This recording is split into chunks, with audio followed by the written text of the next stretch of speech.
This episode was brought to you by the following patrons: Sunzi, Stephanie, Wolfric, Natasha, Laura, Sophia, Gorotica, Vance, Cody, Boeasy, Jeremy, Brother, Ali, Nathan, Jennifer with a PH, Mr. Ragebomb, Libby, Wes, Driscoll, Aaron, Kristen, Tia, Lauren, Jonathan, Kate, Alex, Isaac, and Karoon. And if you want to hang out with us, please do so in the Facebook group where we and Annabelle hang out daily.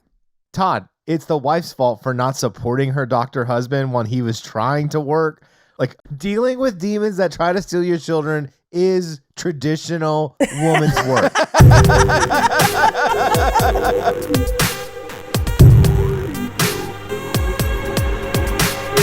She should have dealt with that at home. That's woman's work. I don't think that that's true, Mikey. Yeah, we go to work, Todd, drink our coffee, go around the water cooler. Your woman is at home battling the supernatural? Yeah, with the We're whole better water. at it. Yeah, all that stuff. Yeah, exactly. Yeah, no, that's more of an us thing in traditional gender roles. And frankly, adult toy collectors, fuck them. You hear that? Everyone who owns a pop figurine or maybe a Micro Machine Sandcrawler. You hear that? Every main character this month.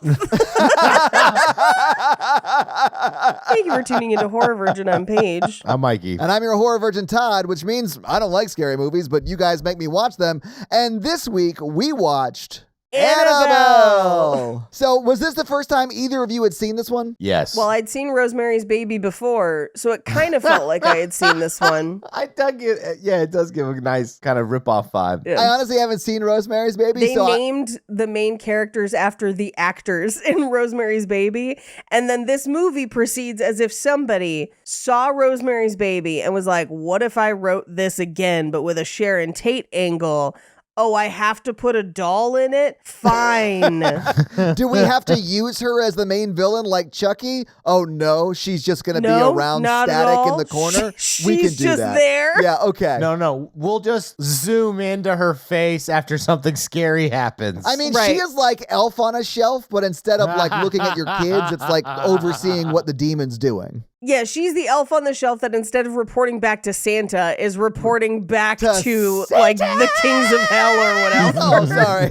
Don't mind me. I'm just a doll reporting to Charles Manson. Like, that's what's happening in this movie. Hey, girl, what that demon do? I thought this movie kind of blew its load a little early. Like, I was like, like the first, like the Manson stuff at the beginning when the people break into their house, like kill the neighbors and they come over. It was so scary. That was I was like, so wow. scary. When he comes out of the house, like the husband comes out of the house, like that jump scare fucking terrified me. Like that whole thing is super tense, super effective, like very scary. Right. It should have been a short film and ended there because anything after that was bad. It was all bad. As someone who knows too much about the Manson case, enough to ruin parties, I was not quite as scared during those moments. Although I like, if you had not included Manson at all, I would have been more scared. 100%. I just thought the people breaking in trying to kill them was scary. Yes. Sure.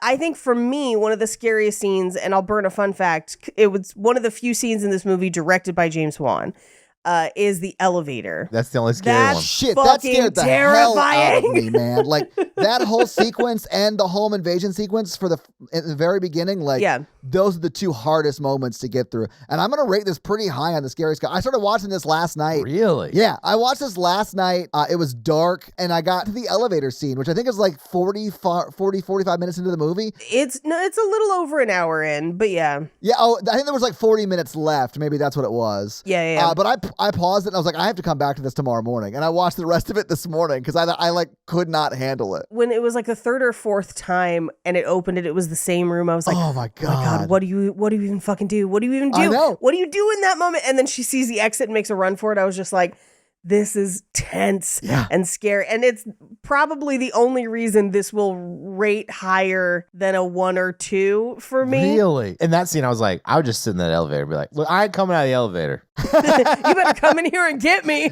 Yeah. I am not getting out of this elevator.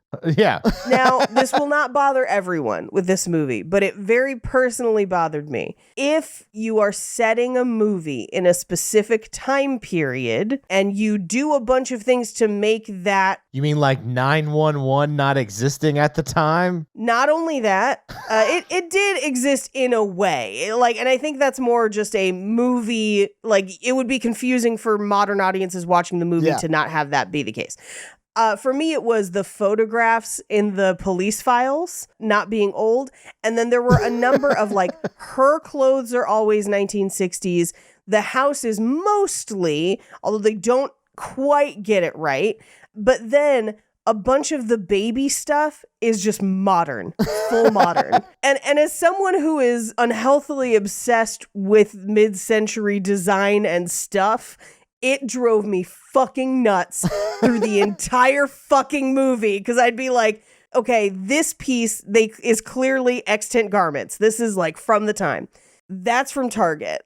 Just the whole movie. It's like a mismatch of modern and 60s shit. Yes, it was half and half.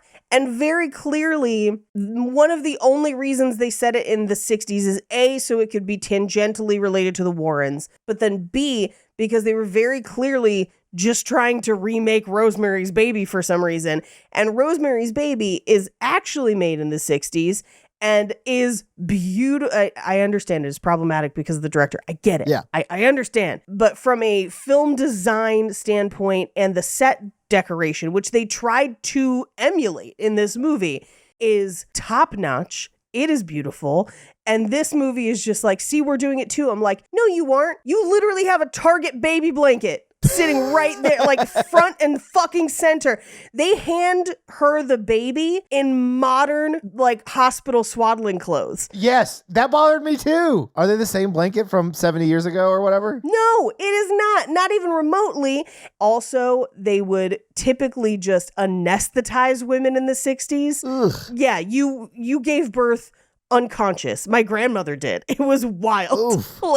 Not always, but a lot of the time. The hospital is almost completely modern. I was like, what are we doing here? It is a historian's nightmare, this movie. I do appreciate them setting it in Pasadena through part of the last part of the movie, because Pasadena is haunted AF. Is it? Oh my, well, that's where Jack Parsons did his experiments. Well, I mean, that doesn't make it haunted. It just means that's where a lot of sex magic went down. Oh, so if that's the case, my house is haunted. Todd, I'm about to blow your mind.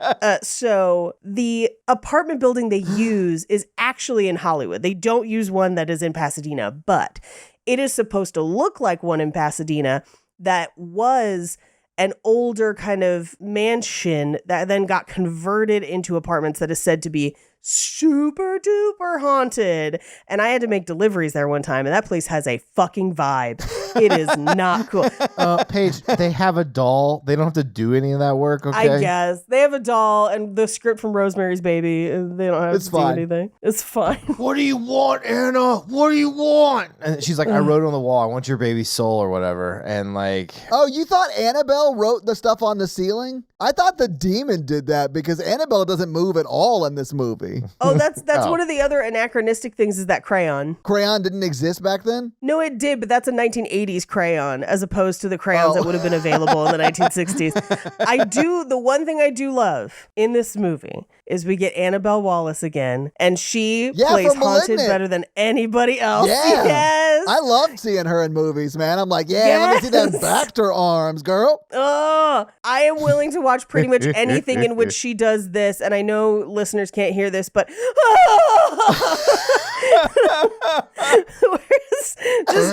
where she's clawing at the sides of her face. I'm like, yes, bitch, rip at that wig ass wig. Let's go. I just felt the movie really fell apart about halfway through, and they're like, yeah, we got to get rid of the husband. Just have him not show up anymore. Okay. Boom. See, Mikey, I thought for sure they were going to pull the same kind of shit that Rosemary's Baby pulled. Right, where he's part of it? Yes! And I was like, that would have been so scary, but no. Instead, he's like, I believe you. And they're like, where have you been for an hour?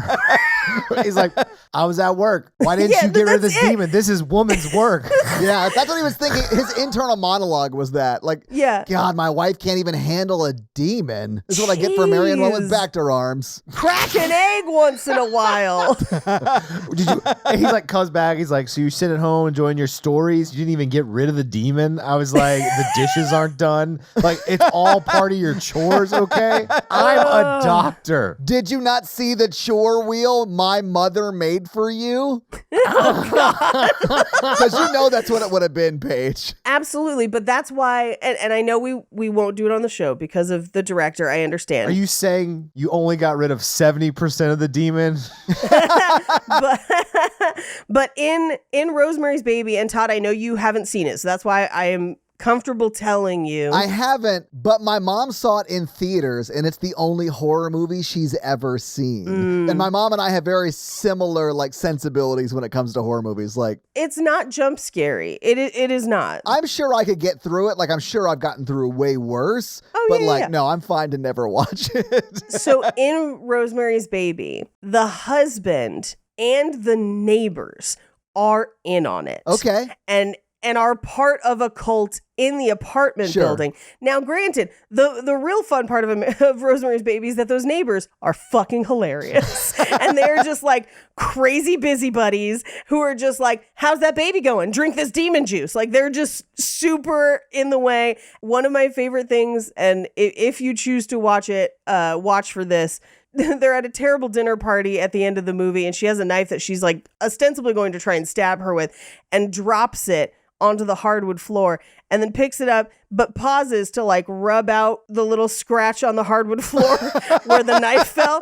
That's the kind of madness we deal with in Rosemary's Baby. Also, her husband's an actor. He's like an aspiring actor who makes a deal with the devil to get successful. Oh, Wow, nice. who would have thought him and his theater friends were like bad news and not cool? I know. So like they're in on it, but then he takes her to a therapist to be like, you're seeing I ghosts. bet that therapist is in on it too. He is! I knew it. Never trust a therapist, right, Mikey? Mikey. I don't know. He may not have been in on it. He may have just been really bad. It is technically unclear, but he does turn her back over to them essentially. So like I would be so pissed if my partner in my marriage and all of my closest friends were in a cult and they didn't invite me into it. I would be livid. Well, we have something to tell you. What? yeah. Paige and I are also in a cult, but like your voice, it's not ritual ready, if that makes sense. You gotta go back of the throat like Mr. Bubs, like Yeah. Your voice is like, we're not doing sales pitch to Satan. We're like, like Now picture this, Lucifer. Picture this, all right? it's like Satan, I'm gonna offer up my soul for 30% off. I'm just gonna give that 30% off with you if you get this other soul. I didn't think it was a satanic cult. Now I'm out. I was in when it was all about Dolly Parton, but now I'm out. I thought we just hated some lady named Jolene. First of all, how dare you? Secondly, don't take her man. But in Rosemary's Baby, they do a ritual that is definitely assault. And Yeah, it's bad. it is bad. I was upset that they didn't have the fucking balls to give Mia in this movie that haircut. I was like, you've done everything but. Well, if you cut her hair that short, you're going to see her twin that comes out Her a few twin years on the back later of in her head. Malignant. Yeah, they couldn't keep it short. The baby was super cute. That is one of the cutest babies I've ever seen. Yeah. It's It had what? giant eyes and it was Yeah, always it's like- kind of smiling. And I was like, whose baby is this? With chubby cheeks. Somebody give me the baby. Give me the fucking baby. Call me Annabelle, because I want a kid. I want to have children in my life. Every time I keep having children, people keep jumping out of windows to try to stop me. It's just so weird. Oh, No, Mikey, no. Well, with all the like thudding, when they're in the apartment, they can hear the neighbors through the walls. I was like, see, this is why you can't, this is why Jake and I chose not to have children in our apartment. It's just a constant cacophony of awful. Yeah. The best part is at the end, they try to make it seem like it's scarier upstairs now with the same noises. I'm like, no, that's just still apartment living. Like they have Yeah. to stop their haunting to let their neighbors. I did think that was sort of hilarious. I was like, okay, your neighbors stomp around. Like, there's a demon in your house. Focus on other sounds. Like, what are you doing? That's a Rosemary's Baby callback. Is it? Okay. Yes, they're doing rituals above them, Upstairs? Okay. upstairs. But that's not happening in this movie. no. It's just like an arguing couple or whatever it was. I don't even know. Which it could be. So at my apartment, it is just children whose parents have given them basketballs and roller skates because apparently they don't believe we should sleep ever. Great. But in Armando's apartment, it was a fighting couple that would fight and make up and then have sex to the song Boulevard of Broken Dreams. Hell, Which yes. Just like on a loop, or it never took more than 3 minutes and 38 seconds. First of all, that song is longer than you think. Secondly, it was typically the length of the song. Also, that's not really a pump. Like, if you're trying to get into a rhythm, tough song. But now, Armando and I, as a joke, that's always the song that we suggest that people play during sex in any joke or anything everywhere. That still puts the sex clocking in at, and I looked it up, Paige, 4 minutes and 47 seconds. So, it's almost 5 minutes. I hope you can get it quick, ladies. That is a long, yeah. Yeah, I walk this lonely bone, the only bone that I have ever boned. And then you have to like keep that rhythm, and I guess just double time it towards the end. That's not a terrible rhythm. It's pretty slow, dog. We don't have to talk about this. This is like, I mean, that's a making love kind of rhythm. You know what I'm saying? Making love, but to Boulevard of Broken Dreams. And not feel like making love, which is a similar tempo. That is true. That is true. Maybe we should just get into this movie so we can go through it scene by scene and not break down what songs we'd prefer to fuck to. Yeah. For me, it's Through the Fire and the Flames. Come at me, nerds. Try and set your pump ratio to that. All you need is antibiotics, and those fires and those flames will go away. You know what? I probably should rethink the title to another super long Dragon Force song. I was just picturing having to do it in Guitar Hero. I was just like, how would you ever thrust in rhythm? Like, yeah, it's impossible. Guitar Hero trained these fingers, you know what I'm saying? I'm not a jackhammer, Paige. I'm more of an Inagata Davida bitch, but whatever. Mikey, what song do you like to fuck to after you've heard Genuine's My Pony while she was dancing? That is a song I would do it to for sure. Probably have. I believe it's the one that was from the Excalibur film. What is that? Anna Maria. I'm just a Bacter living on my twin's head. What song was it, Mikey? O Fortuna from Fortuna. Damn, you went like old school, old school. Yeah, I only banged to Carmina Burana. Let's go. And I only look deep into their eyes. Like, give me your O Fortuna face. Oh, show me that O Fortuna face. God damn. Okay, we have to get into this movie. I realize the movie is a turd burger, but we have to force it out before we can get to something more fun next week. Okay. Anyway, it opens with a quote that I did not bother to fully write down because it is nonsense. Oh, it did open with a quote. Something about evil. The end of the quote basically says, since the beginning of civilization, dolls have been used as rites and conduits in rituals. Yeah. For which I assume they mean things like voodoo dolls, but the idea that it's just like any Barbie could be evil is crazy. I did have the epiphany that I would be less scared of a smaller haunted toy than a large haunted toy. I guess it depends on how the haunting bears out. I mean, if it's like this movie where the toy is just present and there's just a fucking giant fuck-off demon, then like, I mean, that's what I was going to ask, because that's way more scary to me than Chucky is, you know? Right. I could kick Chucky in the face all day, but if there's a 6-foot 11-inch demon holding the doll, like, that's scary. Oh yeah, that demon went first round draft pick NBA last year. Oh yeah, there's no way that demon right now isn't dunking on somebody. It could dunk while sitting, just like reach up over its head and... That demon was a fucking tall ass demon. It's all I'm saying. Yeah. But that's not to me, that's not even a haunted toy. That's just a haunting in a room with a toy. Well, and like that toy is like the demon's favorite or whatever. You know what I'm saying? But like the toy itself is not the scary thing, right? That scene where that tall as fuck demon holds up Annabelle and like jiggles it. I was like, no, Mikey, that scared the hell out of me. Oh, it scared you? I was like, why is he holding up the doll? Like, this makes no sense at all. Yeah, I was was like, you're a demon. He's like, it's me. I'm in the doll. And I was like, we get it. I've been in the movie. She knows. I would have loved to have seen Mia be like, yeah, I get it. Like, what are you doing, you idiot? Go Lakers or whatever, but damn. I couldn't understand why the demon had the doll at all. I was like, you're a fucking demon. You're so much scarier than anything else in this movie. Yeah, but look at the doll. And he jiggles it. And I'm like, look at it. it's like having the opposite effect where the scene is less scary because he's holding the doll up. It's like he believes her house is an estate sale and he's just like, I'll give you $10 for this. That's like if I walked in my bedroom, there's a demon, but they're like holding my micro machines and going like, psh, psh, psh, psh, psh. I'd be like, They're like playing like you when you were 6 or whatever. You're like, yeah. I would be like, that's a demon. That's scary. But like, it's playing micro machines, which is weirder. You know, I guess I'll just let them finish. I guess I'll just call the Ghostbusters and hope he plays till they get here. I mean, if he just wants to play micro machines, like when I'm gone, like have at it, I guess. You know? What happened to the ones that like, you know, made dead bird sculptures and like floated Toni Collette's headless body into that treehouse? Like real scary demon shit. Yeah. Nah, demons have updated, man. You got to get with the demon times. We're playing with micro machines now. They have pagers. Like it's Pager. they're a little behind. Like micro machines had just come out to demons. You know what I'm saying? It's like Right, you know, right, yeah. right. So, I mean- That's why they're so excited about it. Yeah.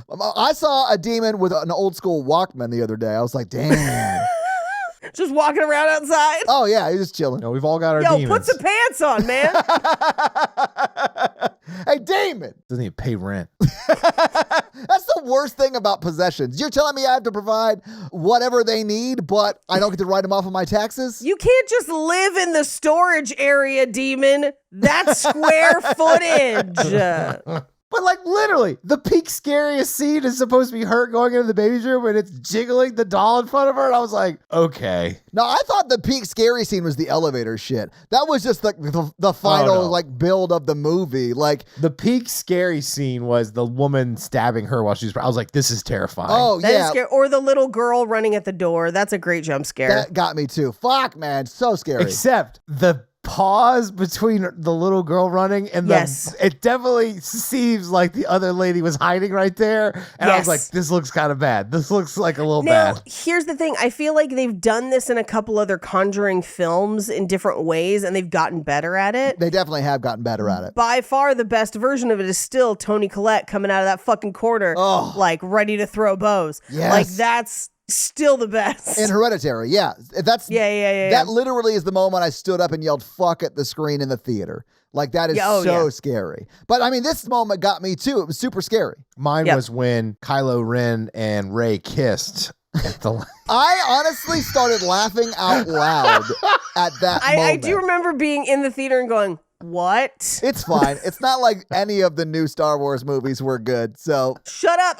Oscar Isaac was in some of them, and he was fun to watch. I mean, if you're not Rogue One and you happened after Return of the Jedi, I'm out. The best part That's is the fair. sequel trilogy is so bad that like they stopped making movies. They just stopped making Star Wars movies. Yeah. And then they made all these shows before the sequel trilogy. And like, you know, all of them are like, how do we make this good stuff go into that bad stuff so we can make other good stuff again?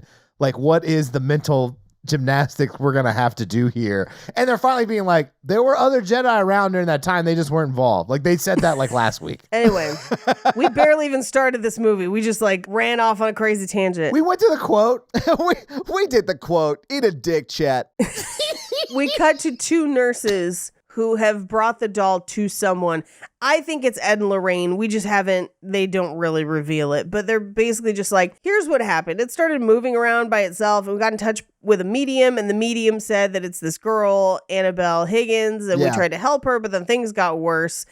And we cut to Santa Monica, California 1 year earlier, which is impossible, by the way, because by the end of this movie, Like 2 years go by. Yeah. that baby's That like baby almost a straight year up old. crawling on the ground. That baby comes out 20 pounds, basically. Yeah. Which is why I could take a stab wound, I guess, because it was a toddler. I know that's not I mean, I'm sorry. But I mean, like, I'm glad the baby lived. It's just a giant ass baby. You could take a beating. You know what I'm saying? It had its own knife. It was going to reach back out and stab back. We haven't even got to that point yet. Hang on. What's the baby's name? name? Leah? Leah, yeah. Leah's a badass bitch. Just When like, she gave birth to Leah, it's like, why is there Vaseline and razor blades in here? Why does Leah have a needle prison tat? she just comes out with, With one teardrop? Teardrop. She killed a lady already. Leah fears no demon. She rolls mad deep. Yeah. Anyway, so we cut to a couple in church sitting next to their friends. And this is at this point that I realized it was Annabelle Wallace. And I was just like, yes, crazy malignant energy. Let's go. I know. I love her. She's so great. I see why Sebastian Stan is into it. High marks, Oh, sir. are they dating? Yeah, dude, for like a while. And they only went public like recently. Yeah. Honestly, good for Sebastian Stan. Like, I know. I was like, yes, I support this. I know like, he's way more yes. famous than she is, but like that's Don't a catch care. for him. Not for only sure. that, they're both in crazy horror movies. I was Yes. like, yes. And good for her, man. He definitely eats ass. So Anyway, she stands up. She's pregnant. Pregnant. Pregnant. Pregnant. They go to leave the church, and the couple that was next to them, the wife has paused by the candles, where she's like lighting a candle and saying a prayer. Yeah. And she walks over and is just like, hey, like, we'll find her. It'll be okay. So they go outside. The couple gives them a ride back to their house because they are neighbors. They literally live next door. Yeah. They like carpooled to church. Yeah. Yeah. Like that's the kind of neighbors they are. I don't know. They gave a weird vibe. Well, we'll get into it right here because they asked her like baby names, and she's like, John if it's a boy, and he's like, or Phyllis if it's a girl, and she's like, fuck you, no one's named Phyllis. What's wrong? I have a great aunt named Phyllis. Yes. Yes. I'm just saying that couple, that the friend couple next door, if I was their daughter, I'd run away. I mean, that's fine. I don't think we're saying that she shouldn't have run away, but like she shouldn't have come back and murdered them. I hope that's the part you like think she shouldn't have done. When we get to that part, we have to talk about Manson and some shit. Yeah, when we yeah. get there. Well, I mean, we're almost there. It happens this night. Almost there. Yeah. Yes. So she's like, no, not Phyllis or whatever. And they go to their separate houses, and she's like, I wish we didn't really talk about the kid in front of them because they just lost their daughter 2 years ago. And they say that she ran off and joined the hippies. Yeah. And probably goes by Star. And she's like, well, even Star's a better name than Phyllis. Like, what are you doing? Have you not seen The Office? We're not naming her after Phyllis, okay? I mean, my great aunt Phil was kind of legit. I don't know. She believed in aliens and smoked herself to death and like gambled at Thanksgiving dinner. Like, you know, Phil was kind of awesome. Well, yeah, a demon tried to kill her when she was a baby. And that demon did not survive. Annie Phil would have taken that shit out.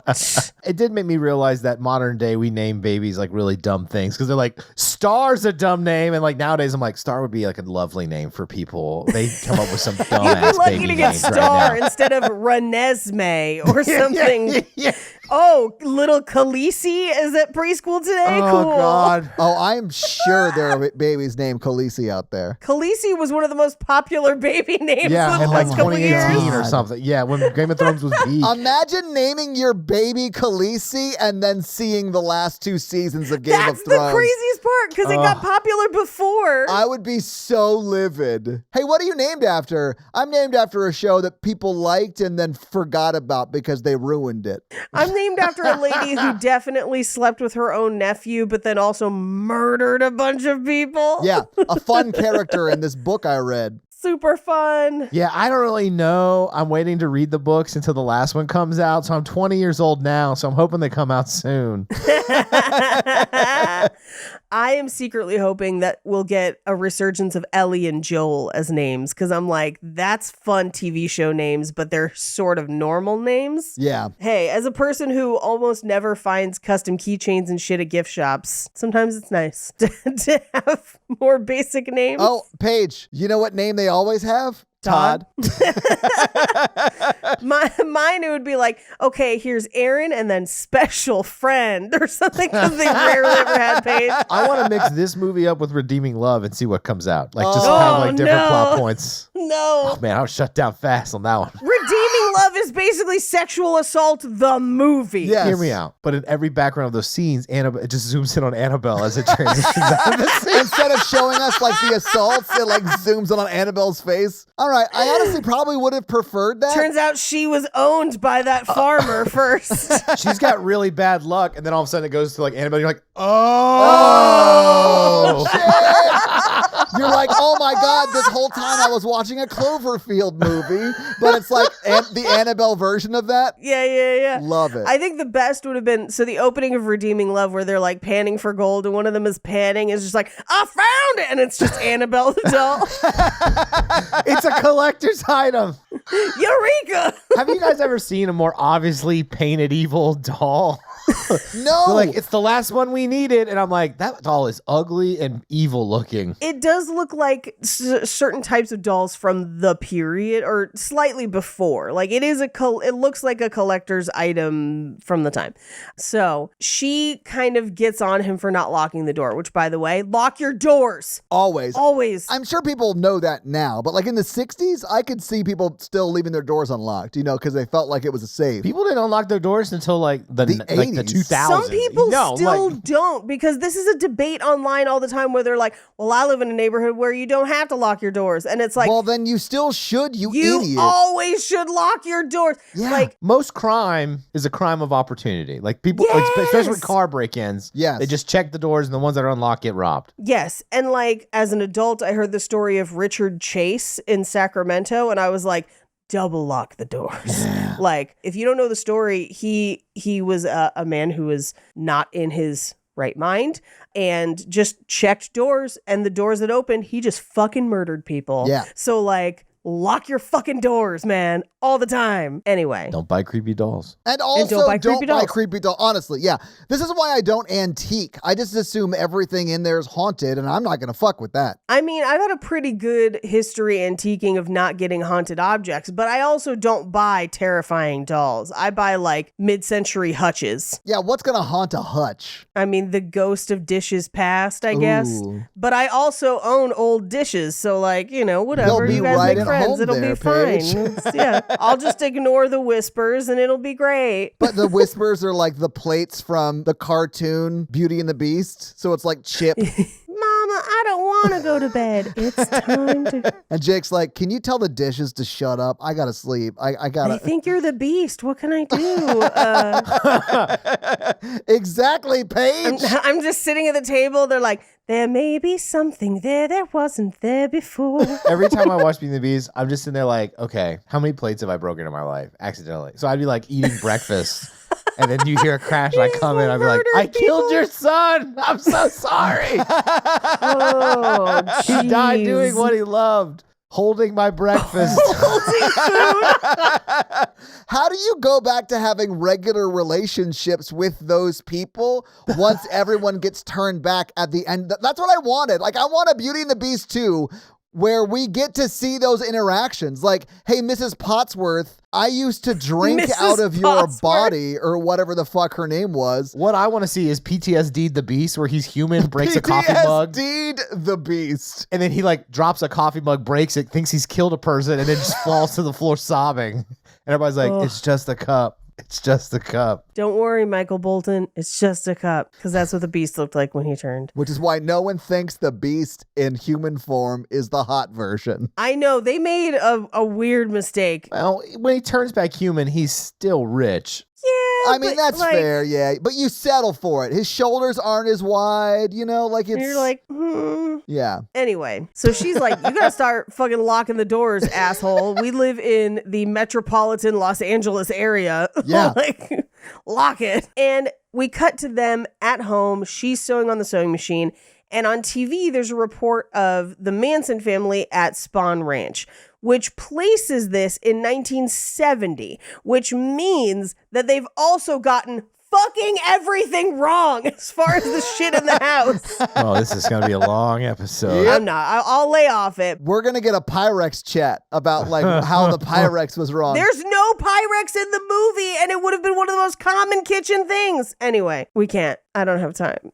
We can't. But so that places this movie right around 1970, just yeah. time-wise. And they use I don't know if this was a real news thing that they, like a clip that they used, or if it's something they cobbled together with footage, because they're like, they refer to them as the family. I was like, well, no, it's the Manson family. You have to differentiate, because at the same time, Children of God also went by the family and were also swooping up hippie teens the entire time. Yeah. And didn't murder anybody, but did assault a lot of people. So, like, if you're playing with cults, you got to be specific. But these people, not so much. This goes full satanic panic nonsense immediately. Of course. That's what all pop media Immediately. does. Well, and The Conjuring specifically, this Conjuring universe leans heavy into satanic panic. That makes sense to me, though, because the Warrens literally, like, were just scam artists taking advantage of it. So, like, the fact that their movies are the same, I'm sort of here for. Like, I get it. I think that's actually sort of being true to what the Warrens actually were. Yeah, I would agree with you. And this, like, news thing that they're watching is claiming that the Manson family was, like, involved in the occult. And I'm like, what the fuck? Like, what are they even talking about?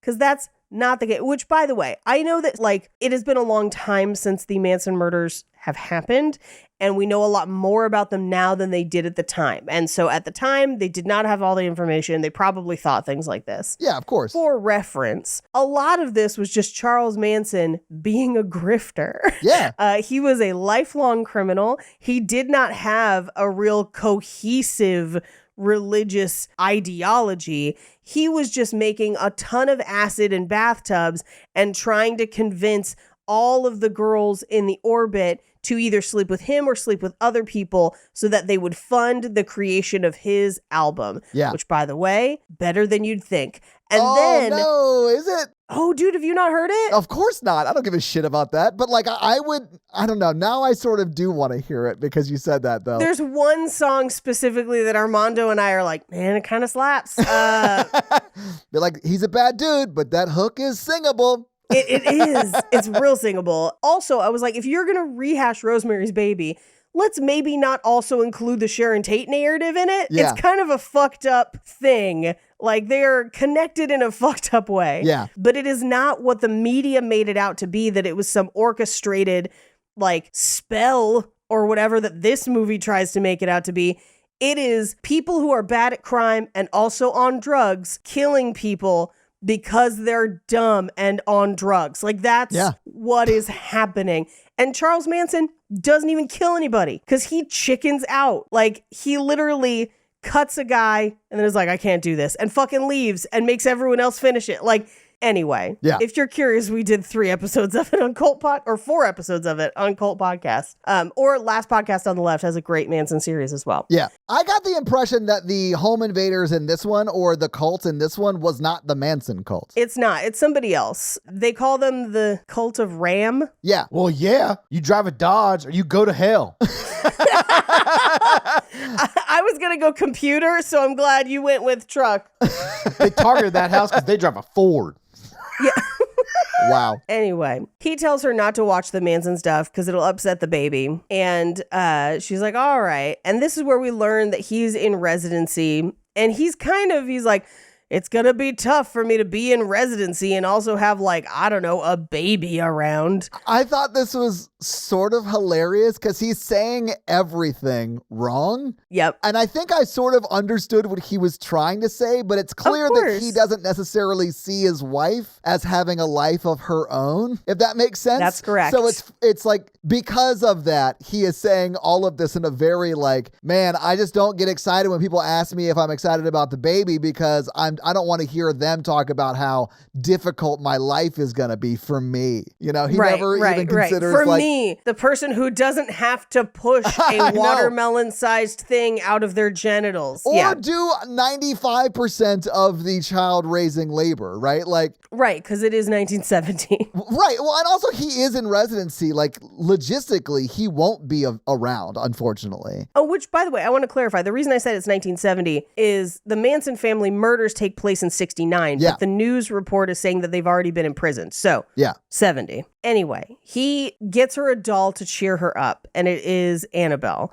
And it matches, like, a series of dolls that she has that are all kind of terrifying. Yeah, all of them look possessed, honestly. Well, and we find out that it's like a collector's thing, that she's been collecting them. This is the one she didn't have, etc. Yeah. Now, they go to bed. This shot, I think, is actually really cool, where we see them sleeping in the foreground and then through their bedroom window. Yeah, this part scared the shit out of me, man. Into the other bedroom window. Yeah. We see into their neighbor's house, and we see the neighbors wake up, turn the lights on, and without even hearing it, without knowing, immediately what's going on. Yeah. Because from their reactions of just like, oh my God, there's somebody in the house, what's going on? And as you're watching, the husband gets up to talk to someone. We don't know who it is. And then blood spurt. He's killed. There's another guy with a knife. He's killing the other neighbor. She screams. Yeah. Which wakes up Mia in the house that is in the foreground. And she's like, I think I heard a scream. And her husband's like, I'll go over there and check it out.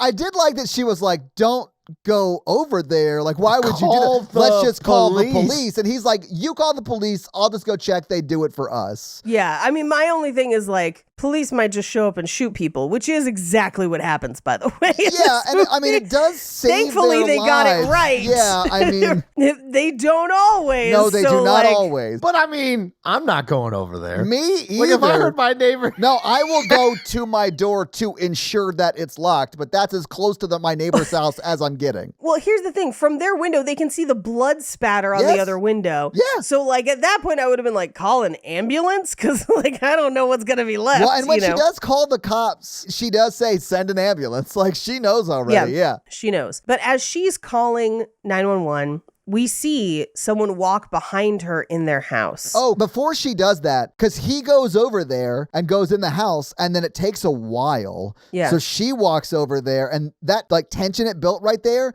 and then he pops out of the house covered in blood, and she starts freaking out. Him jumping out scared the hell out of me.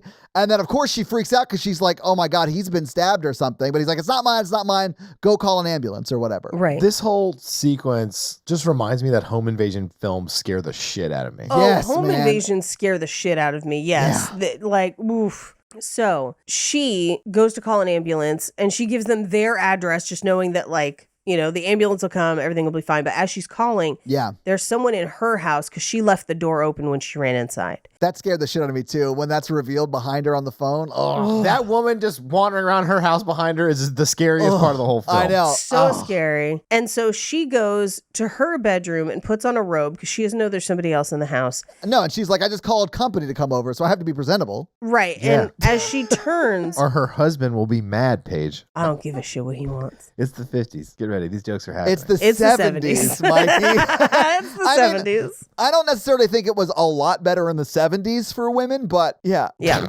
Okay, well, it's like 1970. It's like 1970. Yeah. Yeah. So she turns and sees the cult member in the nursery holding Annabelle, the doll Annabelle. Yeah. Well, this is actual Annabelle. The After cult- she hears, I like your dolls. Yeah. the woman holding the doll is Annabelle Higgins, the neighbor's daughter. Yeah, but she quickly transfers. I wrote in my notes, she Chucky's into this doll. But that's a misnomer. She doesn't Chucky into the doll. You're right. The doll just drinks the blood of the innocents. Yeah, like that one on the Isle of Misfit Toys. A doll Yeah. that cries blood. Yeah. Annabelle drinks blood, and then 3 hours later, you have to change her diaper. This is the worst vampire baby toy I've ever seen in the Blade universe. Well, now you know where I'm going to. Of course I know, Mikey. Anyway, so she's like, my husband will be back soon. You should leave. We've already called the cops. And lo and behold, behind her is the other cult member. Yeah. And her husband shows up just in time to be like, get out of here, but not soon enough. He's like, this is Ford country. The one guy kind of tackles her and stabs directly into her belly. Yeah. Yeah. She says, if you can't dodge it, then you ram it. Oh, God. But Leah does dodge it. Yeah. So, yeah, Leah's like, yeah, Ford country, motherfucker. And she's like on the other side of the stomach, like. Yeah. She's like snapped a rib and is like sharpening it. Yeah. We did x-rays on you, Mia, after your attack, and it seems like Leah made a shiv out of one of your ribs. We're hoping you pass it with the afterbirth. She's making Pruno in the back. It's weird. Anyway, the cops show up and shoot first, ask questions later. Absolutely. And they purely just shoot the person who is bloodiest, is what they First do. off, She had a knife and she was coming at. No, so she locks herself in the nursery. She's gone. It's the guy. Yeah. Yeah. He and the husband are hand-to-hand fighting until we hear the gunshot and he falls dead. And at that point, I was like, well, thank goodness they didn't just shoot the husband who has an equal amount of blood on Yeah, him. I mean, yeah. Well, guys, policing, before fleeing felon laws, you could just shoot everybody. I mean, that's not good in general. I'm also No, not it's not. sure that's changed a whole lot. No. It Yeah. has changed. Fleeing felon laws, because I don't know the stats, but I would assume, because the laws were, if someone is committing a felony and they run away, you could shoot them. It was legal back then. That's bad. I mean, that is bad. I think is that very still happens bad. a lot, unfortunately. Yeah. But yeah. But now it's not legal. It may not be legal, but a lot of places they still have like qualified immunities to where it's like not a big Yeah. deal if they do Yeah, shit like people that. don't get charged for it. In it some places seems. they do. It's different in some places, but Mm-hmm. yeah. Anyway, the other girl has locked herself in the nursery and they open the door and find that she has unfortunately slit her throat and completed suicide and then drawn in her own blood a symbol on the wall while holding Annabelle the doll. And as she's sitting there, blood from her neck drips into Annabelle the doll and her eyeball like sucks it up. Yeah. If she had actually slit her throat, Annabelle would be covered in blood. Covered. Like so much blood would be all over the floor around her. Like it would be just, Guys, her eyeball sucked all of that up. oh, okay. That was just that one droplet was all that was left. Mm-hmm. Good to the last drop, Annabelle. Anyway, we cut to the hospital where they're like, hey, turns out that knife did not puncture the amniotic sac and it didn't hit the baby. So Yeah. you got lucky. And on the thing, she's just giving us the finger. I don't know what's happening.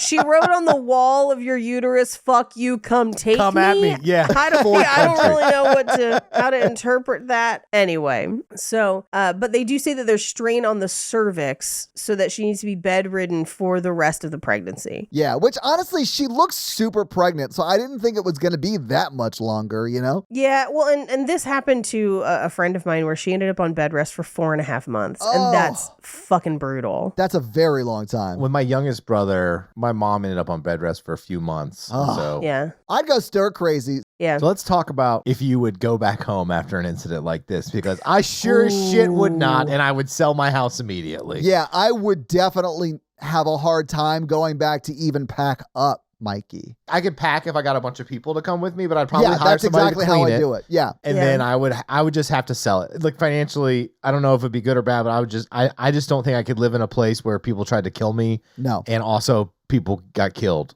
in front of me. Yeah, I don't know.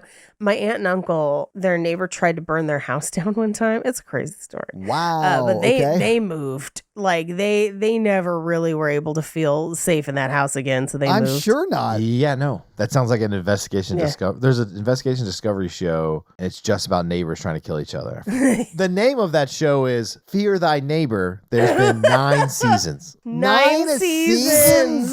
It's still going. It started in 2014 or whatever. God. Okay. Anyway, so yeah, I don't know that I would go back. Yeah. But they same. do. They go back and he's like, don't worry, we scrubbed it. Like, no. No, yeah, dude. I got the impression that they didn't stay very long in the house, like it maybe 2 weeks or so. And they were sort of, he was talking about the match system, which is a part of residency, right? That's how you got, like, Yeah. you interview hospitals and they interview you, or programs, I should say, residency programs. And then you sort of say, I want, these are my top few choices, and they rank their top choices. And then you get sent wherever you get sent or whatever. That's how sorority recruitment works now, too. Oh, is it? Okay. So that's sort of why he goes to Pasadena. He like flies up or whatever and meets with them because he wants to make sure he's one of their top candidates too. Mhm. But I got the impression that happened very quickly after they got back to that house. But I would have been like, why don't we just stay in a hotel for 2 weeks or whatever? I would be like, hey, a woman cut her throat in the nursery. We're not Yeah. staying here. Yeah, no, I mean, I agree, Mikey. I wouldn't want to stay I'm either. never going to feel comfortable putting my baby in that room. Like if that happened Yeah. at my house, I'd be like, hey, we're going to live with Mikey for like 3 months. Yeah. We'll sell the house. Yeah. By the way, Mikey, we have 7 animals. So That's fine. They can live in the backyard. And honestly, I hope the killer takes a few of them out as a mercy killing. There's too many animals to take care of. Oh. It's animal hoarding by definition. I think we do a good job taking care R.I.P. of them. Peaches. I know, Peach. Well, you know what I love? Canned peaches.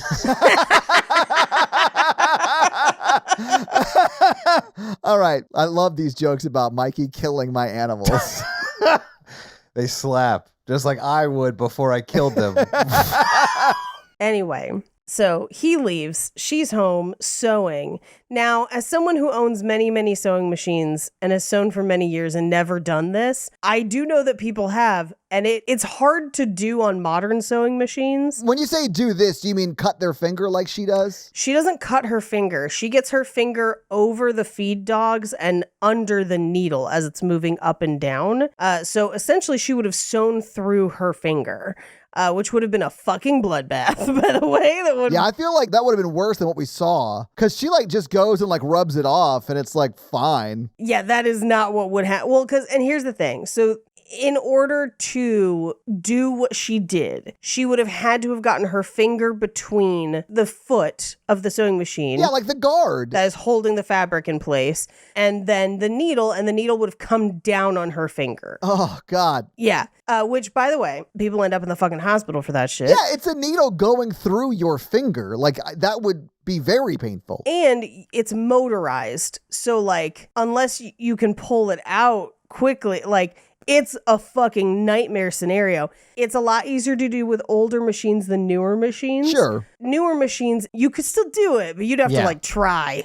Right. Because in the newer machines, they programmed the 3 laws of robotics into the sewing machines.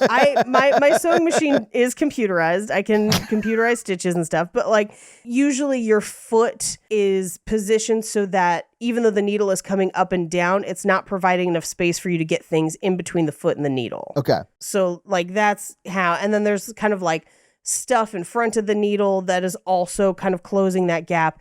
You could do it. You would just have to try to do it. But like, don't try to do it. That's dumb. No, it'd be super fucking painful. Yeah, it looks very painful. Although when she walks to the sink, wash it off, I guess. It looks like a paper cut. It does. I honestly thought I had just like not seen it correctly, and she had like squeezed her finger between the foot and where the needle goes through, like that part. I don't know. It just did not look like she had done what it suggested she did. Yeah. Oh, also, we also kind of missed, like, their first night back, the sewing machine turns on its own, and he picks up a bat and goes to turn it back off. That's right. And he has to unplug it from the wall for it to turn off. Yeah. But then he's leaving, and then she sews her finger. Well, and all of this happens, like, the day that he goes and flies up to Pasadena, right?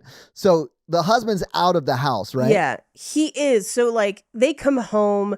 They also have a meeting with the detective in that same thing where like they're turning off the sewing machine. The detective pops in and is like, turns out it was Satan. Bye. And then like, and she says, she's like, I don't want to know. Please don't. So he leaves. The husband leaves. She sews her finger. And as she's trying to like wash it off, that's when she smells the smoke from the fire. Now, the fire starts because her husband, the night before, was trying to make popcorn for her and she falls asleep. Paige, men can't cook. It's like common knowledge. I don't trust these Jiffy Pops because this is how a fire started in my sorority house. But I mean, he does it right because he turned it on when he thought she was awake and would eat the popcorn he was making for her. And when he goes back to like, he was going to ask her a question, I think. You sort of see him start to ask. And when he realizes she's asleep, he's like, oh, I'm just going to let her sleep. So he goes, we see him turn it off, right? Right. So like, we know it's not his fault. And I sort of like that it's just, he didn't put it away, and I guess that does make it his fault, sort of, but... Well, I don't think about it as his fault. I mean, like, because the stove turns on because of a demon. I guess that's true. Yeah. Yeah, so she's, handling her finger, and the stove turns on, the Jiffy Pop expands, and catches on fire. In my sorority house, there was one girl who, for some reason, had destroyed 2 different microwaves with microwave popcorn. And we were like, you have lost your microwave privileges. How do you do it once? She put it for like 6 minutes or something crazy. What? Where we were like, we could never figure it out. This woman was at college? Yeah, but so the second he put Jiffy Pop on that stove, I was like, shit's going to catch fire. Yeah. If you think global warming keeps happening, will all corn be popcorn? If we're lucky. That's the one silver lining. Yeah. Now, here's the other thing. I feel like this fire gets big really fast. I don't know how she did not smell it before she saw it. Because by the time she gets there, half the kitchen's on fire. Yeah, I think she smelled it, and that's why she goes into the kitchen, right? It's because if you smelt it, you are the one who did indeed dealt it. So she did not want to perform that action. She didn't want to be the dealer. Right. So first of all, she would have probably smelled the popcorn. I thought she would have, yeah. Then it bursts and it's smoking and on fire. Then you would have smelled burned popcorn. Which right? does have a stench. Like a smell. She doesn't smell that. It smells exactly like Paige's sorority house, apparently. Like, yeah. 2008 was a weird year. What's this lady's name? Annabelle Wallace, the actress? No. Or my sorority sister who burned all the Shall shit. remain nameless. The character's mom, but the mom. Mia. Unfortunately, Mia's house smells like blood and corpses because they didn't do a good job cleaning up. So it masked the smell of the fire. Because she gets in there and the kitchen is like ablaze. Yeah. And she tries to run away and something tries to pull her back. That scared the shit out of me too. Like, you don't expect it. She's just crawling away because she's already on the floor and, smoke, you're supposed to stay under it. I get it, whatever. But like, it drags her like 6 feet back. It's scary. Yeah, and people run into the house to save her. They rush her to the hospital. Yeah, the cops run in, they start shooting the fire, and one drags her out. You know how cops be shooting. What if it's like the new Pope smoke, where it's white? From the kitchen, we've got white smoke. It looks like we've got a new Dutch oven. Like, yeah. Annabelle has chosen her successor. Turns out it's the alien brother on her back. Anyway, so we cut to the hospital where her husband's like, oh my God, I got here as soon as I could. I was like, weren't you already there? And then I was like, oh no, wait, he was on a business trip. But she has delivered the baby. Healthy, everyone's fine. Yeah, everything's great. I would be very upset if the resident board at whatever hospital he had to go to in Pasadena was like, hey, when's your wife's due date? Okay, cool. We can meet that day. So, well, he was supposed to go to a conference in Sacramento. What was happening. In Sacramento. But she was the one trying that old wives' tale, how to induce labor, set your house on fire. There was a place back home in the Bay Area that had this super garlicky pizza that when people wanted to induce labor, they would go order this pizza. And it had like a weird success rate. And they would like talk about it on the radio and stuff. It was like a known thing. I mean, Sounds I good. do like garlic on pizza, so I have no chance of ever giving birth, but would definitely eat that pizza. I just don't understand why this guy's married to Mia. She can't cook. What are you saying? She can't exercise demons. She can't do any of the home chores, the housework. Okay, Scipollini's baby pizza. Made with real baby. People are still doing this. Okay, it is 13 toppings: salami, pepperoni, sausage, ham, ground beef, mushrooms, Parmesan cheese, oregano, linguiça, black olives, bell peppers, and handfuls of onions and minced garlic. That actually, aside from like one or two of those ingredients, sounds fucking awesome. Oh yeah, I'd definitely try it. I'm not going to lie. But it sounds like you're eating lasagna like just on top of a pizza. Yeah, I think it's the amount of like sodium, I would imagine. Yeah, probably. But people post themselves going and getting it and being like, I went into labor that night. And it was like a thing. Over 150 women confirmed. Nice. Since 1981. That's amazing. Hey, if you were a baby that was born after your mother ingested this baby pizza, reach out. We want to talk to you. Anyway, he's in Sacramento and has to come back. Now, he says that he flew. Yeah, we don't see that, but yeah. Which he could. Sacramento does have an airport. That's, a thing. Yeah, it's like a real city. Sure. Yeah. Isn't Sacramento the capital of California? Yeah, fuck that. I want to go visit there so I can get a sacro momento. So he flies back. He gets there. The baby's born. Everything's fine. They move into an apartment building that is supposed to be in Pasadena, but is actually in Hollywood, I believe, if I have identified it correctly. So they're setting up the new nursery. And I was like, oh my God, could you imagine moving and unpacking with a newborn? Because at this point in the hospital, she's like, I ain't going back to that house. And he's like, don't worry, it's burned to the ground. Yeah, like, we're not going to have to worry about that. We got a nice little payout and we are moving to Pasadena anyway. So it's great. Yeah. So the one thing that they do show is that she can hear the neighbors through the walls. And it sometimes makes the baby cry. And also that they have no friends or family because no one is helping them move. Yeah, no one's helping them move. And as she's kind of setting up the nursery, the door closes behind her. Which is polite of Annabelle. But she doesn't think anything of it. She goes outside. I mean, have we talked about that Annabelle is now in the house? She's not yet. They haven't unpacked her yet. Oh, okay. So she and her husband go outside. They're going to go to church. And this is where they kind of run into Alfre Woodard, who is one of their neighbors. Yeah. Right? They go to church. She takes the baby outside because it's kind of fussing in church. And Father Perez comes out and is like, can I take a picture of you and your baby for the visitors bulletin? And she's just like, I guess maybe. Sure. Yeah. And he tries to talk to her about the Higgins, who were their friends who are now dead. And she's like, yeah, I'd really rather not. Like, Yeah. So she immediately is like, oh, there's my husband. Bye. And walks over. We get back to the apartment and he brings in the last box of dolls because she's putting up all the dolls. Yeah. This is where there was some really blatant anachronisms as far as stuff in the nursery where they've got these like, it's literally a Target baby blanket. I was like, Yeah. what? Like they didn't make that fabric back. Anyway, so she opens the box. Annabelle was in it. And she's like, how did that get there? Because pre-fire, Yeah. she tells her husband to throw it out. And it's literally in that scene where he's like, no, we scrubbed the nursery. And she's like, get rid of this fucking doll. She was holding it. Yeah. Yeah. And we do see him throw it away, so like, Yes. it is weird that it's back. And he's like, wait, I swore I threw that away. Yeah. And she's like, well, It's mine.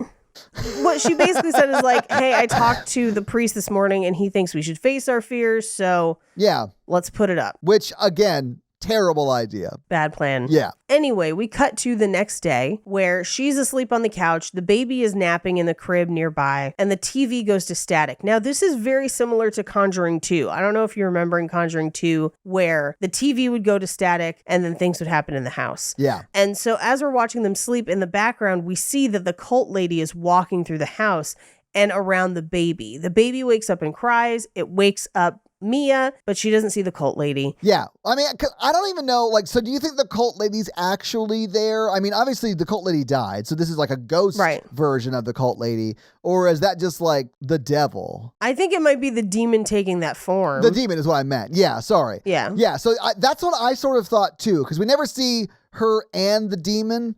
And Evelyn even points out that, it's probably not a ghost being conjured by the cult because they wouldn't conjure a ghost, they'd conjure a demon. So that's why I thought it wasn't actually a ghost, right? Right. It was the demon, cross-playing as a ghost. Crossplay.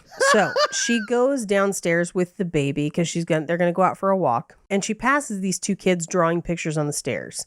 And she's just like, hey, do you guys live in the building? And they won't tell her because she's a stranger. So she leaves. She takes the baby out in the pram. By the way, it is a pram, not a stroller. And can you talk us through the differences? Just because I'm sure that there are some listeners who don't know. I mean, Mikey and I clearly know the difference Clearly know. between a pram and a stroller. But yeah, if you could go over it for everybody else, that'd be great. I sure can.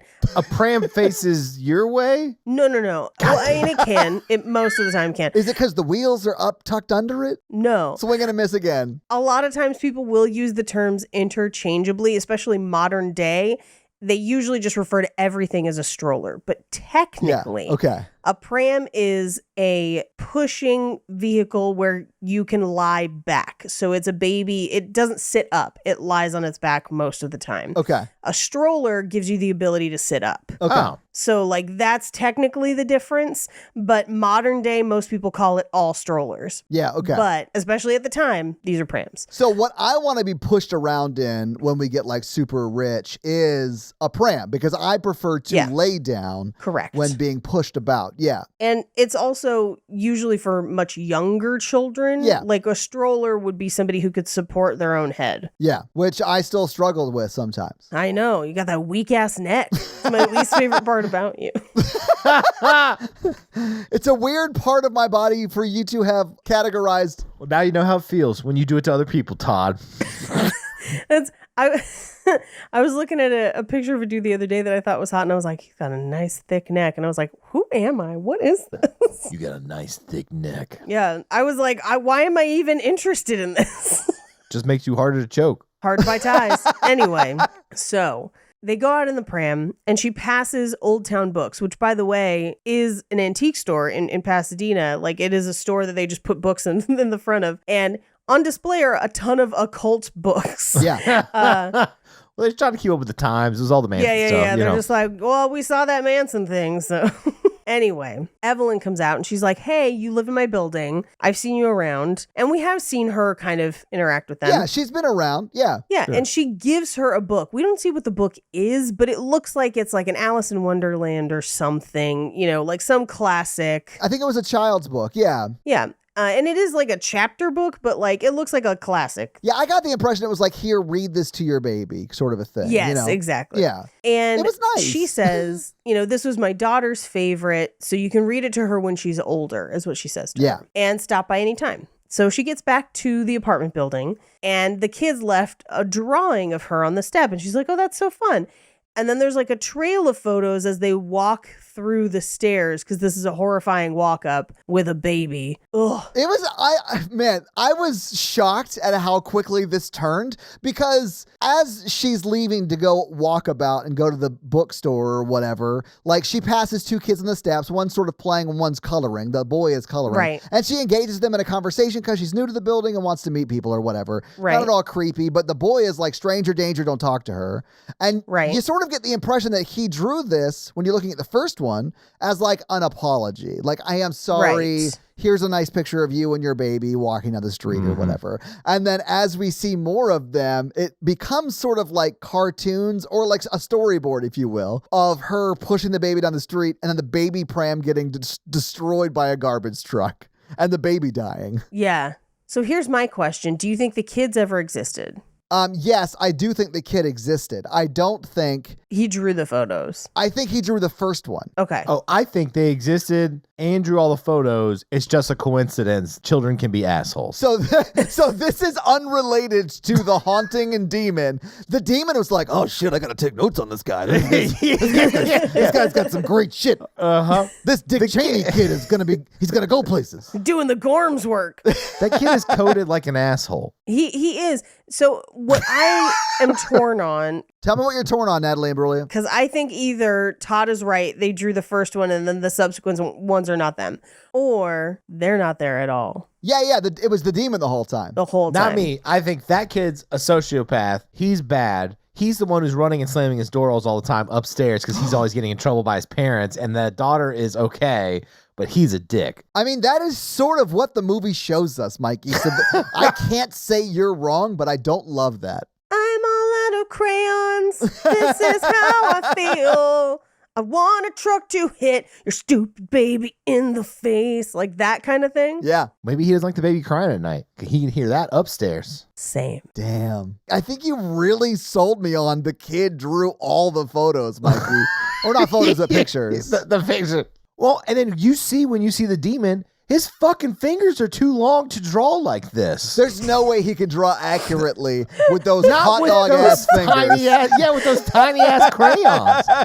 He's one tall, lanky motherfucker. He ain't getting these 2-inch crayons and doing a picture that nice. Those hands were made for dunking, not for drawing. Exactly. And just like other upset art school rejects, this demon went on to do terrible, terrible things. Terrible things. Yeah. Like play for the Lakers. No, guys. He's on the demonic version of the Harlem Globetrotters, like the evil version of that. I honestly am pretty sure I saw this guy in the first Space Jam movie playing against the All-Stars. Yes! Yes! Yeah. But I'm just picturing it with the Harlem Globetrotters music. Yeah. Like, do. Fuck. He dunked on Bill Murray. Yao Ming ain't got nothing on him. God. That wingspan, he's an Olympian in the making. Yeah. And from hell, our first round draft pick. What? We didn't even know the demon's name. We couldn't like call him out for the draft. Yeah. It's Ram, bro. My name is Ram, and I play basketball. The Rams select. Wait, aren't Rams football? I honestly... it's the LA Rams. Okay. And hey, I mean, he could be a pretty good, defensive lineman or an offensive guy catching stuff in the end zone. I mean, if this guy has any athletic ability, he could be the next Bo Jackson. I don't know why we're talking like we're scouts at like a training camp. Like we can move on from like. I got a lot of fucking money riding on these games, Ty. Ram the Demon can run a 3.9 440, you know? I mean, here's what I have to say. There's no rule that says a demon can't play basketball. How is this not a movie? Instead of Teen Wolf, you're just like a demon. Demons in the outfield. Yeah, like just take the plot from take the plot from Air Bud, and it's just insert demon instead of golden retriever, and you've got this movie. I want demons in the outfield where Annabelle doll's in one hand, the kids in the other, jumping 7 feet up to catch the baseball. And everyone's just like flapping, and they're like, bat wings. Dodge country. This movie sucks. Anyway, that fucking psychopathic kid wrote a bunch of like disturbing pictures to that woman. Yeah. So she goes upstairs to her doctor husband and is like, we should find their parents, right? Like, this is... I mean, he even suggests, he's like, listen, if Leah did this, we'd want to know, right? So like, yeah. Right. I don't think they actually go do that though, right? They can't. They don't know their names. They have no way to find Okay. them. That's why I'm like, maybe it was the demon the whole time. Yeah, I mean, who knows? Anyway. I just think they're lazy. Yeah. I think the husband was like, yeah, I'll totally do that. Yeah. Well, and he's like, hey, tomorrow night, let's have like dinner and adult conversation, but he's late and doesn't show. Yeah. And she's playing the original Cherish on vinyl. Love it. Turns it off. And then it just magically turns back on. Annabelle was like, no, hon, that song slaps. We're hearing at least the end. Yeah. They put that other record on and it was dun dun dun dun dun dun dun dun dun dun dun. It's the Harlem Globetrotters song, Paige. I was going to try and whistle it earlier, but I can't whistle low enough to I just can't. Anyway, so she goes to the window and a gust of wind blows her to the ground and a little girl runs past her and the sewing machine turns on and she gets up, goes down the hallway and sees the little girl in the nursery and she's like, who are you? And there's like wind blowing and the little girl runs as the door shuts, but then the door hides the fact that literally by the time the door opens back up again, it's the bigger cult lady. Yeah. And it's a scary switcheroo. It is very scary. Like, I jumped in my skin. Yes. I thought there was too much of a delay between the people. They do get better at this the longer the Conjuring verse goes on, because this is a bait and switch they've used multiple times. We have seen this a few times, and this one still scared me, but they've done it better on other ones. Yeah. Anyway, she tells her husband, and he's like, pretty sure you just have postpartum depression. Well, I mean, that's logically probably what's going on. And she's like, so do you think I should talk to a shrink? He's like, no, a priest. What's wrong with you? And I'm like, no, maybe she should talk to a therapist. He's not a great doctor. You know, he's still in residency. Yes. He hasn't done his OB rotation. Yeah, exactly. He learns about postpartum. I like that Annabelle is just like a cheerleader that cheers on the number one round draft pick Ram. Yeah. This is back when even the NFL cheerleaders wore very sensible gowns. Yes. So they can do those high kicks and you can't see their ankles. Exactly. Well, I'm just not ready to see ankles right now. It's been a while. Anyway, they go to see Father Perez and he's like, yeah, I can understand why you're upset. You've been through a fucking lot in the last few months. A lot. He does a decent job. Yeah. Yeah, no, here's the thing. Do I think she should go to a therapist? Yes. Do I think that he also gives them good advice at this time? Yeah, Also yes. Mm-hmm. Yeah. Because he's like, you've been through like literally the best and worst life can offer in like a month and a half. So like, I get that you're having struggles. Yes. And she's like, you're right. We can beat this. So they go home. They run into Evelyn and they kind of exchange hellos. This is the first time Evelyn meets John. And she's like, hey, if you ever want to tour the neighborhood, call me. I've lived here a long time. We cut to the apartment and she hears something in the house because the radio seems to have turned on by itself. Now, this is an Easter egg that I think they did on accident because they didn't pay enough attention to a lot of the other stuff in the movie from the period. I think they maybe did this one as an oopsie that turns out to be a cool Easter egg. The song playing is Spiral Staircase's More Today Than Yesterday. Yeah. It was actually the father-daughter dance at my wedding. But Oh, really? it was because it was one of my favorite songs as a child. That's so sweet. As an adult, I will tell you that the Spiral Staircase is a band named after a house in Hollywood where a lot of hippies and counterculture people would hang out. Specifically, the Manson family lived there for like 3 months. And that's where they recruited most of the family. Is it Brian Wilson's house? No, they moved to Brian Wilson's house after the spiral staircase. Okay. But this is a band made up of musicians that met there and then named their band after it. So the fact that they're playing a spiral staircase song and it's this like fake cult thing, I'm like, you could have used that if you had done your homework. But like, they just play it in the background at one point. I mean, that's cool though. Yes.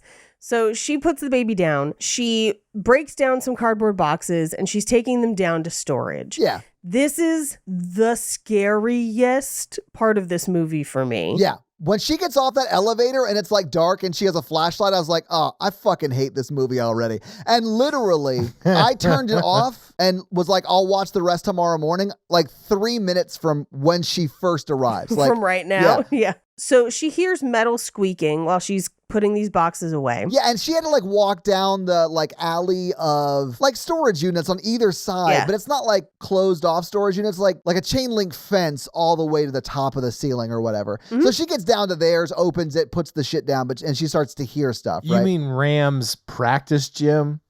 Well, she sees a pram just kind of roll out. Yeah. With a light on it. And now it does look like their pram, but it's in black instead of green. Yeah. But it's the same design. Okay. But also, this is lifted entirely from Rosemary's Baby. Really? Yes. Okay. But also, the end of Rosemary's Baby, she gets up to the party where she believes that they're doing rituals or whatever. And their pram, which is black, is there at the party. And she approaches it and looks inside it, like literally almost shot for shot this. Yeah. Looks inside it, and then it's just like, his eyes, what have you done to his eyes? And you see like the little baby hand is like a demon hand, like, okay. And that's the end of the movie, basically. Okay. So she looks in the pram, there's like bloody sheets, and there's a demon hand. She runs. That demon hand grabbing her scared the shit out of me. But yeah, she runs immediately back to the elevator and is like, 6th floor, get me out of here. Yeah. But because she hits it 3 times and that's 666, it just leaves her in the elevator. So she never leaves that ground level. Yeah. Ram couldn't let her go, but he's actually doing a post-game interview on the floor right now. And they're like, what's your secret? He's like, baby souls in the morning. Baby souls in the morning. We gave 110%. We just outran them. We did our conditioning. We were in the right place at the right time. We played the right game today. We practice our demon fundamentals. Like to take my mother and Satan. I couldn't have done this without the man downstairs. Yeah. Like pointing down. And you know what? I'm going to Knott's Berry Farm instead of Disneyland. And then it's back across the river Styx for me. Or Halloween Horror Nights. Either one. Anyway, so she has a scratch on her arm in what we will find out is the cult symbol. And she's pressing the elevator and it just keeps opening on that same floor. Yeah. Now, this is where I just typed in my notes. I mean, Pasadena do be haunted, though. Never going to Pasadena. I mean, there's some cool stuff there. So the lights flicker. It's still that same floor. And she literally, like, it's so tense in that elevator. And those doors open on that same floor 3 or 4 times. I think it's 4. I think they do it 1 more than you expect, which they do Yes. it. So creepy. It's too long, though. I was like, okay. I actually had time to be scared, and then it happened 2 more times. So on the second time after I was scared, I was like, lady, the doors work, but nothing else works. So like I had time to process a joke in that moment. Yeah, like I thought his hand was gonna come through or something, or but and like stop it's like the door, right? Yeah, I got thought the so same too. thing. I thought for sure. Yeah. I was just hearing John Lovitz's voice in my head from A League of Their Own, like, see, around here, the elevator moves, not the floors. Like, anyway, she looks out, she sees an exit sign. Yeah. Which, by the way, those kinds of exit signs, don't exist. a little bit newer than 1970. Yeah. But she makes a run for it. She gets out. She trips and falls as she kind of runs up the stairs and looks down through the staircase and sees that hand a couple floors below her. So she takes off running. She's kind of locked out of the door. It has followed her up. Yeah. She gets inside at the last minute, but her arm is still fucked up. This whole sequence is so scary. I literally turned it off and went to bed. Really? Yeah, when was it, like the first, when the elevator opened and you realized she hadn't moved the first time? It was right before she starts running out of the elevator. I feel like the elevator scene I just wasn't scared. This movie did not scare me. I was so scared, man. The elevator scene is the one that, like, actually, I was like, okay, this is done really well. Yeah. I felt like a lot of the other jump scares were telegraphed pretty obviously, but the elevator was great. I just felt like his design of just being like this 8-foot tall thing in the basement was like, okay, that's kind of silly. Yeah, it looks kind of goofy. Yeah, but it didn't jump at her. I mean, it didn't then. It does later in the movie. Yeah. Anyway, so she wakes up the next morning and she's put bandages over her arm, but the next morning it's completely gone. And the reason her husband hasn't been here through all this is he's working nights. We will find out. Yeah. But I honestly, at this point, was like, okay, is she just like Wolverine and she heals real quickly? Because we also saw her cut her finger and then that not be a problem That's gone immediately. too. So, like, Yeah. You see, Ram was just showing her that he stole the crayons from the kid so he wouldn't mess with her anymore. And like Drew, he can't speak well, so he just drew on her arm and she got freaked out about it. oh, and she just thought it was blood. Yeah. Ah, okay. See, I thought that it was a case of like the demon is creating illusions for her, like we will see later in the movie. And so she was never hurt. It just made her think that she was. That I actually would buy too. That makes sense. Yeah. Okay. Yeah. I like that you put that my theory and Page's on the same level. I appreciate that. Listen, Mikey, your theory was insane. Would I have loved to have seen it? Yeah. So she calls the detective in and she's like, hey, I know I said that I didn't want to know anything, but now I need to know fucking everything. Please Yeah. show me the crime scene photos. I did love that, which is what I probably would have done in that situation too. Yeah. Like, if I'm sure I'm going to have to fight a demon, I want to know as much as possible about said demon. So he shows her first the file of Annabelle Higgins, the young girl. Now, here's the thing about this file, if you look close at it. It contains 2 photos. One of them is a Polaroid and the other one is a developed photo. Yeah. But first of all, the Polaroid, now they did have Polaroids back at the time, but they looked very different. And this is very much a more modern Polaroid. It's like an 80s Polaroid as opposed to one from like 1971. Yeah. Or 70 at this point. Then the photo behind it is completely modern. That is like a 90s photograph, and she's not even dressed period appropriate. It looks like it is one of the most obvious anachronisms in this film. Yeah. It is wild. But then he shows her these kind of larger blown up crime scene photos, and she sees the symbol that was on her arm and is like, hey, so were they like trying to summon a demon? And he's like, yeah, but like, who cares, right? And But like, she's that just stuff like, doesn't exist, so don't even worry about it. Hocus pocus. They were trying to summon the best basketball player that's ever been imagined. It's not possible. yes. And she finds a photo with the symbol and she's like, does the symbol mean anything to you? And he's like, okay, fine. Their cult was called the Disciples of Ram. They were trying to bring about a demon. They need 2 souls. And he just like exposition bots onto her. Yeah. So she goes to the bookstore, runs into Evelyn, is like, hey, turns out the apartment's haunted. And Evelyn's like, cool, aisle 4. Yeah, I did love that. Yeah. I was like, how did she miss the my apartment's haunted section of the bookstore? Here's Poltergeist for Dummies. Yeah. Did you move the stones? All right. But she sits down and has a conversation with Evelyn where Evelyn's like, I don't think it's a ghost. I think it's a demon because ghosts haunt places. Demons haunt people, basically. Yeah. Which is overly simplistic, but sure. Well, I got the impression that like ghosts haunt places and demons collect human souls, sort of. Right. Yeah. And usually if you're conjuring, it's a demon, not a ghost. Yes. So Yeah.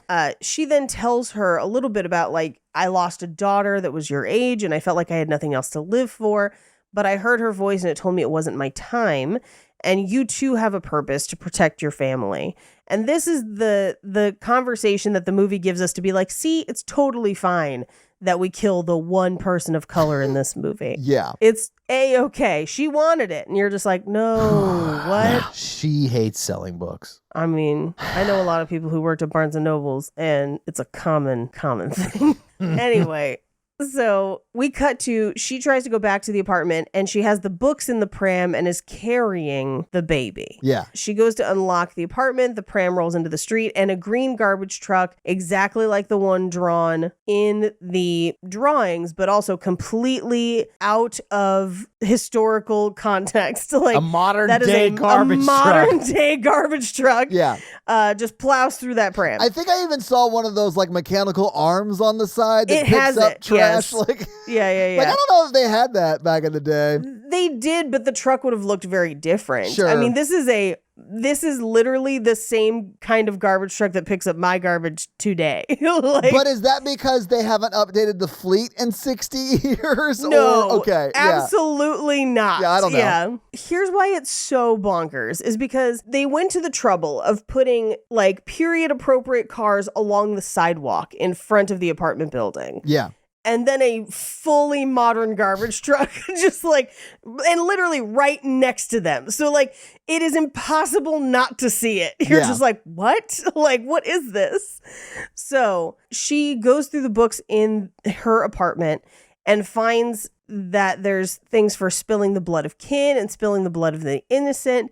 So she goes into the nursery. She hears the rumbling upstairs and suddenly the doors close. She's trapped. Yeah. The baby is out in the living room with the books and she looks under the door and the doll just like falls in front of her face. That scared the hell out of me too, man. Like, ugh.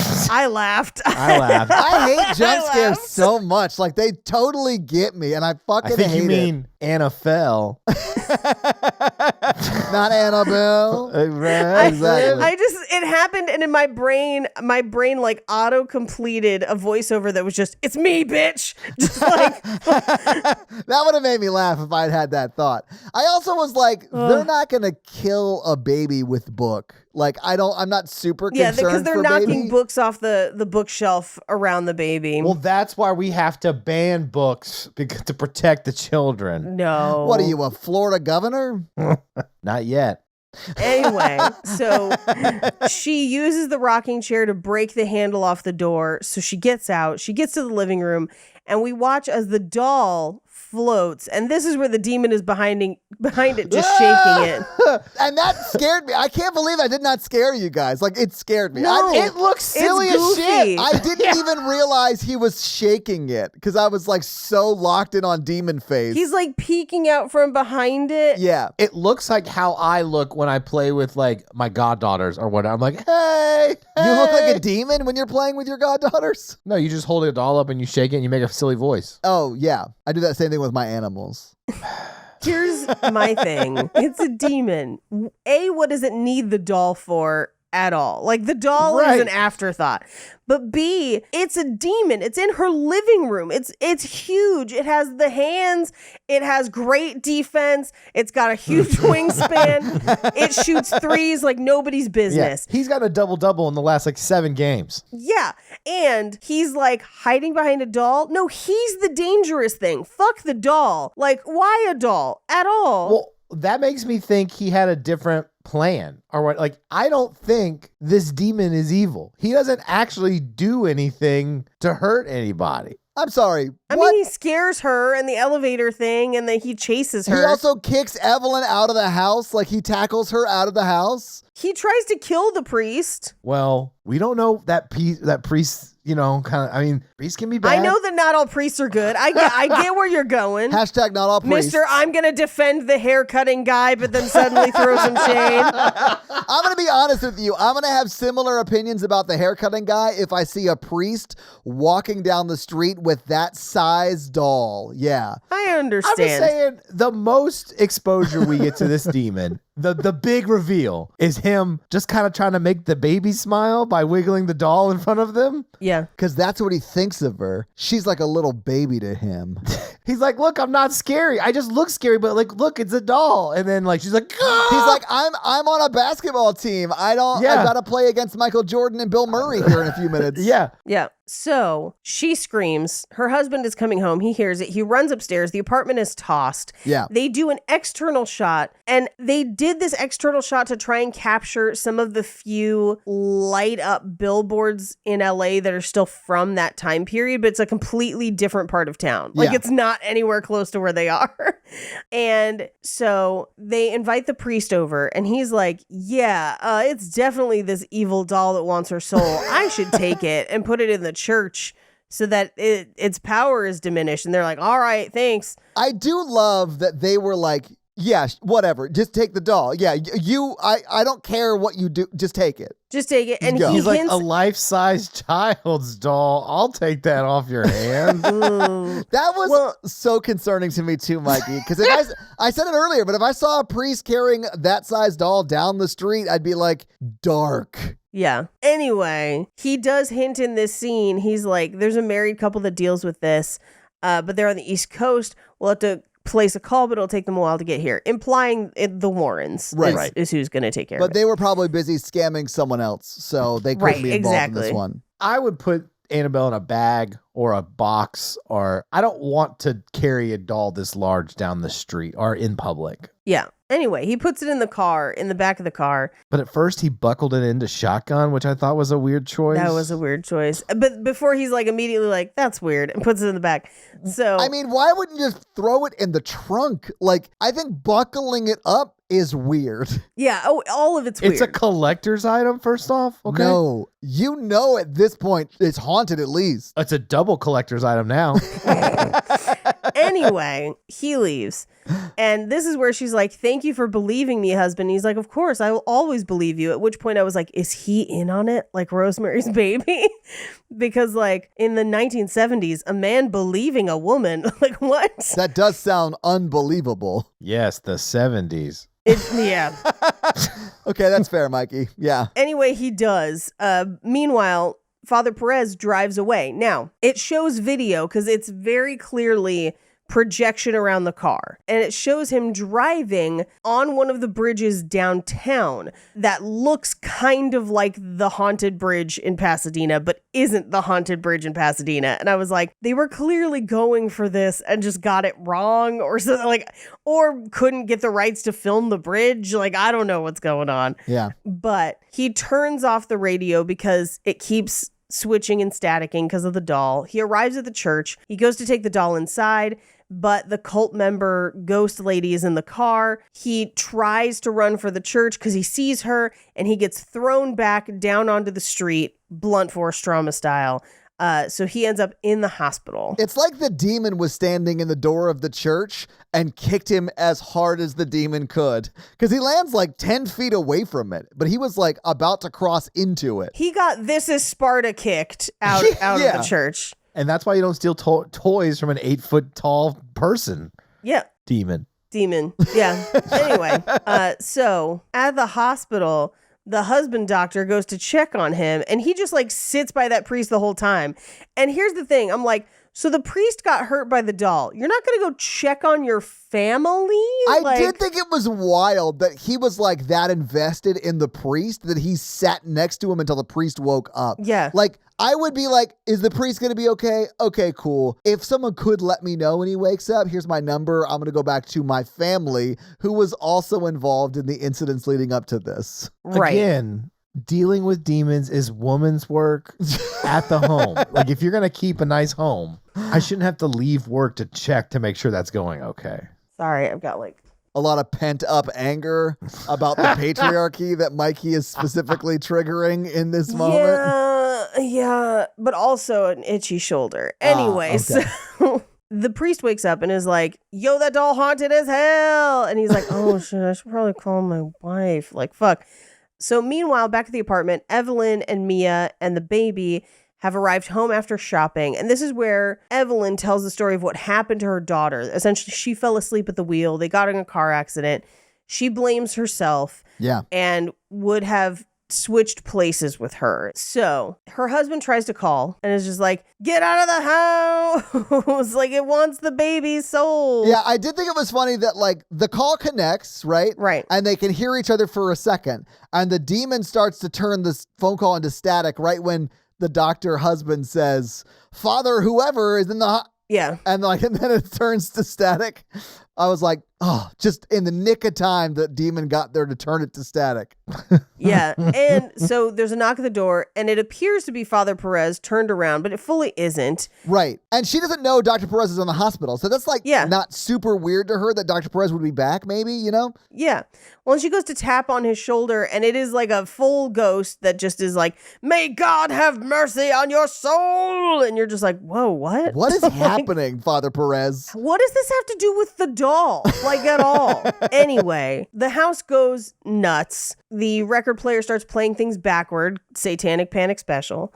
Alfre Woodard tries to dial, and the phone is dead. The baby is missing. All the dolls are fucked up and covered in blood. Yeah. And Alfre Woodard is like, we need to get the hell out of here. Like, you know, hey, like. And she is never wrong. No, never. Yeah. They hear the baby crying, but they can't see the baby anywhere. It's like it has disappeared. Yeah. And Alfre Woodard goes to open the door, and it just knocks her down the stairs out of the apartment. Yeah, yeah. And that reveal is where we think it's just the people upstairs fighting, but it's actually the demon sort of running on the ceiling at her, like on all fours. And as they track the sound and then look up, the camera shifts up and you see the demon on the ceiling. Fuck, that scared me. And that's when it jumps and takes Evelyn outside and the door closes and locks. Yeah, that didn't scare me because that's when I noticed that this demon kind of looks like Toothless from How to Train Your Dragon.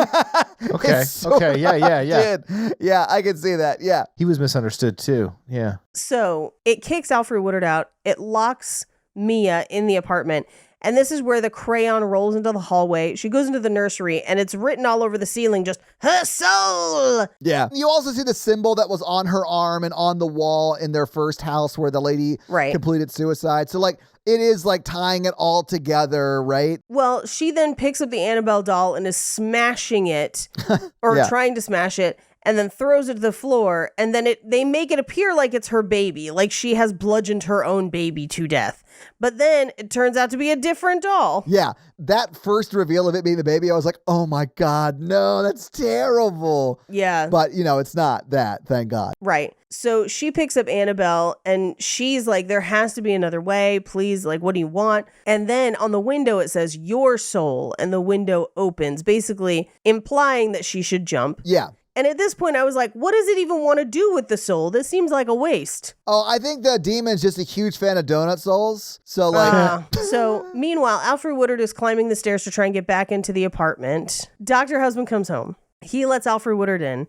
They go to the room, the nursery, just in time to stop Mia from jumping out the window. And so the husband grabs her.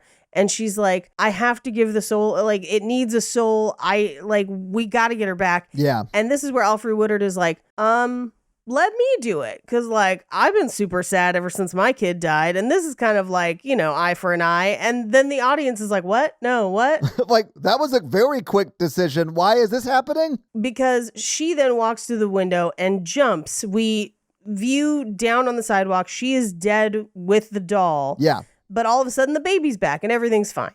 And we cut to church where they're like, "God honors sacrifice." And I was like, whoa, movie, no, what? But we then see them talking to Father Perez where he's like, "No one's seen the doll. The doll disappeared. And we thought the police had it, but they don't have it." And it just says 6 months later. Yeah. And he gives her the photo that he took when the baby was younger. And they're like, "Are we going to look for the doll?" Nah. We just hope that whoever gets it next gets the help they need. And that, no, wait. There's one scene at a vintage store where someone has found Annabelle. Oh, yeah. And buys it for their daughter, who we will find out is the nurse's. Yeah. And that's the movie. So having seen the movie, having talked about the movie, what'd you guys think about Annabelle? I preferred Rosemary's Baby. It was a movie. I didn't really like the plot elements of it, but I think as like a scare factory, it's good at those things. Well, there is also, I just realized we kind of forgot, it's allegedly Annabelle is in Ed and Lorraine Warren's house, and there's a weird quote from Lorraine from the first Conjuring movie. But whatever, it evil doesn't matter. stop; it just goes. Have you guys seen the actual Annabelle doll though? It's more like a Raggedy Ann doll. It's a Raggedy Ann. Yeah, in it's fact, a Raggedy you Ann. see a Raggedy Ann doll in the movie. Yeah. Over someone's like shoulder as they're walking through a scene, and I was like, oh, that's got to be like a nod to the actual doll there. Right. But you're just like looking at like a Raggedy Ann cloth doll inside of what looks like a Zoltan case from Big. And you're like, that's not scary. No. So like the doll in this movie is way scarier looking than the actual doll. Yeah. But I don't know. There are like horror movies we'll watch where I'm like, shit, that was scary, but it's a good movie. Like Hereditary is a good movie. Right. It's just also super scary. I'm hoping to never have to watch that again. Right. Now that we've already done a rewatch on it. But this movie is just scary. There's not like a whole lot of fun plot to it. Sort of like The Nun was, the original Nun, not the I'm excited for Nun upcoming too, though. Akilah Cooper joint that's going to be amazing, I bet. But yeah. Yeah. I didn't think it was that scary either, though. I didn't think it was that scary. Oh, man. You mean this one? This movie? Yeah. No. Okay. I have similar feelings about this movie as I do The Nun, and it's that I didn't really care for the movie, and it was scary. Like, it just seemed like a jump scare factory to me. I think The Nun is worse about that than this movie was, but I feel like they're on similar pages in my mind, at least. Yeah. But Paige, do you have any fun facts for us?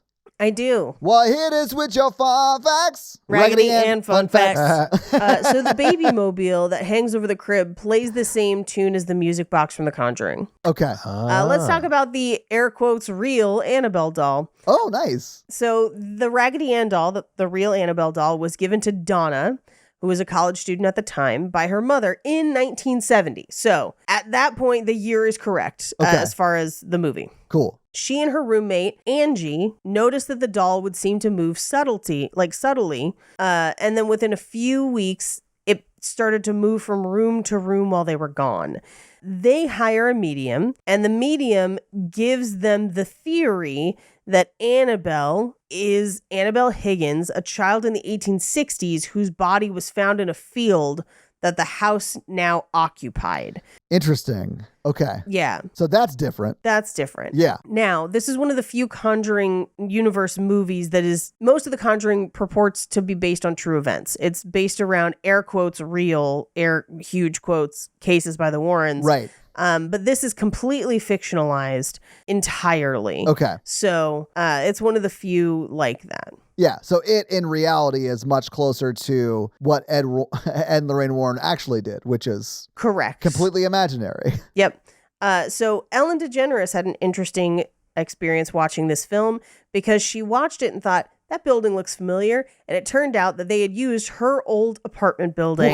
What? Yes. And she said that it was scary back then too, which is true. Most old apartments are creepy. It must have been the one in Hollywood that was quote unquote in Pasadena. Yeah. That's interesting. Yep. Mm-hmm. Nice. So Alfred Woodard hadn't seen The Conjuring before she started working on this film, but instead researched the true story, air quotes true, that inspired this film. So okay. The characters' names, Mia and John, are a specific reference to Rosemary's Baby. This is confirmed by the screenwriter.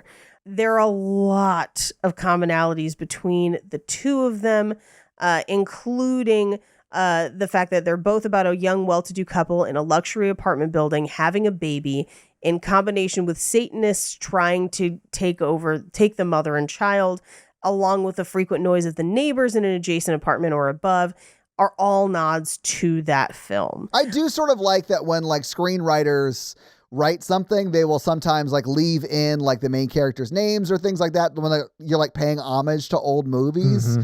Like Pixar did with Toy Story, and like their main character being named Andy after Chucky, right? Or after Child's Play. That's cool, but like also don't copy and paste the plot. Yes. You know? Yeah. So in a 1963 episode of The Twilight Zone titled The Twilight Zone Living Doll, the episode involves a talking doll given to a young girl by her mother. The doll's innocent vocabulary soon takes on a sinister tone, more like a Chucky, especially toward the girl's cruel stepfather. And the girl's mother in the episode is named Annabelle. So it's entirely possible that this partially informed the true story where it's something that they may have absorbed or seen on TV. Right. Okay. So they got the idea from it, changed it slightly, and then conned people. Yeah. Yeah. So Leah, the name Leah, is shouted 89 times in the film. I buy that. It felt like it was at least 90. Yeah, it breaks the record of saying a character's name repeatedly in a movie. Well, because Leah never screams back. No. Leah never screams back. She's just a cute little baby. I think we covered that coincidentally, Annabelle is the first name of the actress who plays Mia. Yes. It is purely a coincidence. The director for this film was also the cinematographer for Child's Play 3. What? Hell yeah. Yep. If you look closely on the box that Annabelle is delivered in the beginning of the movie, it says Raven's Fair. This is actually a reference to the film Dead Silence, which features a town of the same name. James Wan also wrote and directed that film. Dead Silence? Yes, it is. Yes, that's why I included it. Okay, so that's super interesting considering what, well, we'll talk about in a second, actually. Well, Paige, thank you so much for those fun facts. Let's talk a little bit about box office. So this movie came out again in 2014. What do you think the production budget was for Annabelle? The first Conjuring had come out and it had been kind of a hit, but James Wan tends to work in smaller budgets when he can, especially in these early days. So I'm going to say 12. Okay. Mikey, do you have a guess? 20? You're both a little bit high. It was actually $6.5 million. Oh, wow. Now, if you adjust for inflation, that's around $8.2 million today. So it's a really, really small budget for, I think, what we get on screen. Yeah, I mean, it looks good for $6 million. Yeah, that looks amazing for $6 million. And to be honest, like, if you had said it was $30 million, I would have been extra pissed, because then I would have been like, you've got no reason not to get your set deck right. Like, for the time period, if it's that much money. But for $6 million, I'm like, yeah, you can't get a vintage garbage truck for that. Like, you know. Yeah, just like, go get a garbage truck. Yeah. And honestly, that's a lot of that shit is stuff that like you notice because like you're super into that time period. I didn't notice any of that shit, you know? Yeah. Yeah. It doesn't ruin it for everybody and it's like way cheaper. Yeah, no, for sure. Like, yes. That. It makes sense. But this movie came out on October 3rd, 2014. Perfect time for a scary movie to come out. It was number 2 in the theaters that weekend. It was beat by Gone Girl. It was number 2, of course. The Equalizer was number 3. The Box Trolls was number 4. And The Maze Runner was number 5. What do you think Annabelle brought in its opening weekend, the weekend of October 3rd? This was a hit, if I remember correctly. I'm going to say 10. Okay. I'm going to say more. I'm going to say 19. All right, Mikey, you are closer. It made $37.1 million in the opening weekend, and it was second. Remember, it was second, guys. The number 1 movie, Gone Girl, brought in $37.5 million. So it was super close to being the number 1 movie. It only missed out by about $400,000 on being the number 1 movie that week. It was in theaters for a total of 11 weeks. And was in the top 5 in its second week, but fell out of the top 5 in the third week, and then out of the top 10 after the fourth week. But what do you think it brought in domestically in 2014? 70. Yeah, I'm thinking 80, actually. I'm going to go higher. Okay, Paige, you are way closer. It was $84.2 million. So it did very, very good domestically. It also did very, very well internationally. It brought in $172.5 million internationally for a total of $256.8 million. Again, on a $6 million budget, which is insane. And now I know why there's 4 sequels to this movie or whatever. I mean, yeah.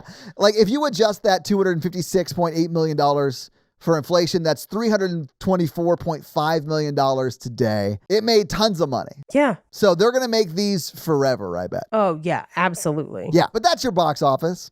So, Mikey, do you want to hit him with that scary scale? Yeah, our Scary Scale listeners, a scale of how scary we found the film when we watched it today. Our 1 example is Ghostbusters, and our 10 example is Texas Chainsaw Massacre. Paige. I'm torn between a 2 and a 3. I would give it like a 2.5, and that's mostly for that elevator scene. All right, 2.5. Todd. I'm going to give it a 6. Jesus. It scared me, guys.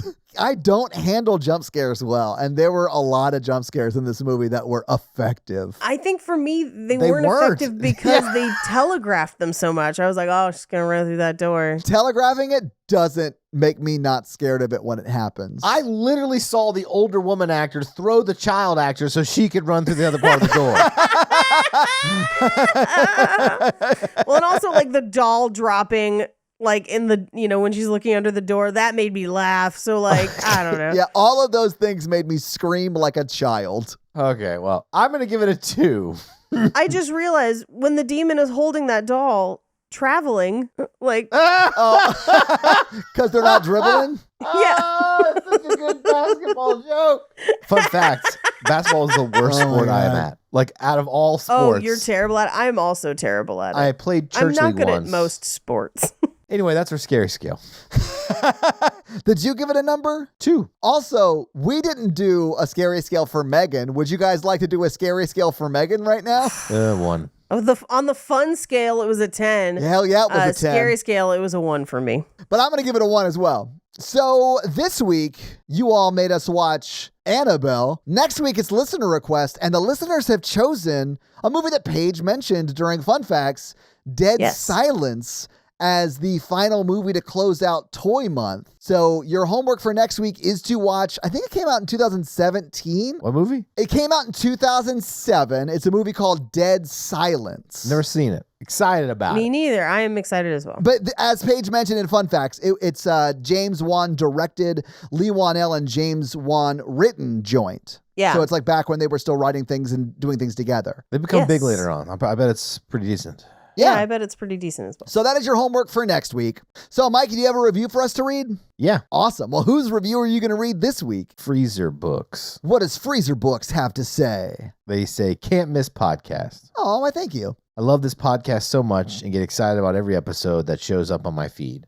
I laugh out loud every single episode. Nice. 5 stars. Oh, thank you. Thank you so much, Freezer Books, for that amazing 5-star review. And if you want to have Mikey read your 5-star review, leave us a 5-star review. So, guys, if you like this show but want to hear this power throuple on another movie review show about romance and romantic comedies, check out Romancing the Pod, where Mikey, Paige, and I break down and make fun of romantic movies. It's a lot of fun, guys. Check it out. If you want to follow us on social, please do. We are at Horror Virgin or online at horrorvirgin.com. If you want to follow us all individually, you can do that as well. Paige is at Paige Wesley on Twitter or Rampage Wesley everywhere else, including TikTok. Mikey is at mrandolph24 and I am at Todd J. Awesome. If you like the show so much and you want to help financially support it, please do by going to patreon.com/horrorvirgin, where you can get a lot of great levels and a lot of great stuff like bonus episodes, director's cut episodes where they're a little bit longer and you get them actually a day earlier than the regular feed drop. We do a lot of great things like listener requests and stuff like that. So guys, check out the Patreon and help support the show. If you want to financially support me, but not Todd, just look me up on Venmo. If you can't financially support the show, that's understandable. That's fine. But if you want to hang out with us on the daily, join the Facebook group at facebook.com/group/horrorvirgin. We also link it like once a week. So just find it there and join the awesome Facebook group. Literally, we're in there talking every day. It's awesome. And guys, we got a P.O. box. So if you want to send us some love letters or whatever you might send to a P.O. box, it's actually not a P.O. box. It's like a regular street address. It's pretty awesome. It's 6688 Nolensville Road, number 108-34, Brentwood, Tennessee 37027. So send us some stuff. Yeah. And if you want to check out our Twitch stream, we're at twitch.tv/Todd Awesome, where we will be playing horror video games. So if you have always wondered what it would be like to watch me get scared, you can now do that on Twitch while I play these horror games. It's twitch.tv/Todd Awesome, guys. Check it out. It's a lot of fun for you. Not a lot of fun for me. And if you haven't noticed, since October 1st, we have been running the new Horror Virgin blog. And when I say we, I really mean Katie from the Facebook group. She's been running everything. She's like the managing editor of the Horror Virgin blog. So If you haven't been to our Horror Virgin blog, go check it out. It's at horrorvirgin.com/blog. You'll see it. It's awesome. There's a lot of great articles. I mean, at the end of October, we have 31 awesome articles up, but check out our awesome Horror Virgin blog up now. This episode was brought to you by Tia, and Tia has a teenager that's just driving her crazy. So how is Tia's teenager driving her crazy this week? She keeps drawing pictures of the other neighborhood kids being hit by cars and giving it to their mothers. Yeah. That is pretty messed up, but like, does she have a good reason? Like, I guess my question is, Wow. Are those kids shitty? You know, Maybe Tia just needs to dig into it more. Maybe there's other things going on. I'm not going to parent someone else's kid right now. Yeah, Tia, you're the parent, you handle it. But this episode was also brought to you by a man named Jonathan. Jonathan wants me to show you guys some videos, so I'm going to share my screen right now. So this is the video. It's every 80s movie has a Mentos scene, and it's showing, they dropped the music in too, that's great. It's Tremors. Well, Tremors. first off, Tremors is a 90s movie, so... Also, I'm just admiring Fred Ward. I know, dude. Fred Ward was great. Mm-hmm. Mentos freshness. Those precious. Fresh goes better with Mentos Mentos freshness. freshness. Bum, bum, bum. Honestly, that does line up really well. Does line That up is really awesome. Well, Jonathan, thank you so much for sending that video, and thank you so much for the support. We appreciate it. We now return you to another slightly confusing and maybe perhaps out of time episode of The Patreonicals. Okay. Here we are. Hell yeah. Where are we, Mikey? In deep space. I mean, we used to be in the space around Planet Crouton, but Planet Crouton got blown to bits. Yeah. Delicious, delicious bready bits. Now it's just regular space now because Yeah. the planet, like if 1,000,000 voices cried out all at once. Okay. Thank you, Obi Mike Kenobi. There's a giant moon that looks just like our moon. It's a spaceship. It's the mothership. That's no moon. Yeah. Is it's it not. the Munder ship? It's the mothership. So yes, they excellent. built a spaceship that looks like the moon because that was their home. Yes. I honestly love that for them. Danielle, the Moon Queen, is bathing in the tears of the conquered and is very much enjoying it. All right. Aaron, the Moon General, was like, okay, good. The planet-killing weapon does work. This is fantastic news for us. Yes, Libby is just staring at Wes, who is now in their cage, and he's just very handsome. So they're just staring at him and making him do different poses. Yeah, I mean, it would be like having the Mona Lisa on your wall. Like, he's that handsome. People are like lining up to come see this dude. Yeah, well, and then he's the father of maybe half of the Mun population at this point. We cloned him for like a year, or he had Mun babies grow out of his Voldemort body for like a year. That is true. Okay. So he, like, a lot of people are just coming and being like, oh, hey, Dad. And he's like, I don't like this. Yeah. Have y'all ever seen the movie Mom and Dad Save the World? No. What? I don't remember made-for-TV movies from 1993. It's not a made-for-TV I'm movie. sure. Yeah, it sounds like a high-budget, awesome movie. It was a high-budget movie. I'm sure it bombed. But anyway, we have real... Patreonicals has real Mom and Dad Save the World vibes going on. This is a joke that one person out there will get. Thank you. All right. Back on the Santa Maria Donut ship. Before we move on, can I just say that Mom and Dad Save the World is a 1992 sci-fi comedy? So I was very close when I said 1993 or whatever. I mean, yeah, that's a good time frame. But John Lovitz is in it. Jeffrey Jones is in it. So it's got some actors. One of the races is like really dumb. And there's a grenade that just says pick me up. And every time they pick it up, it kills everyone who picks it up.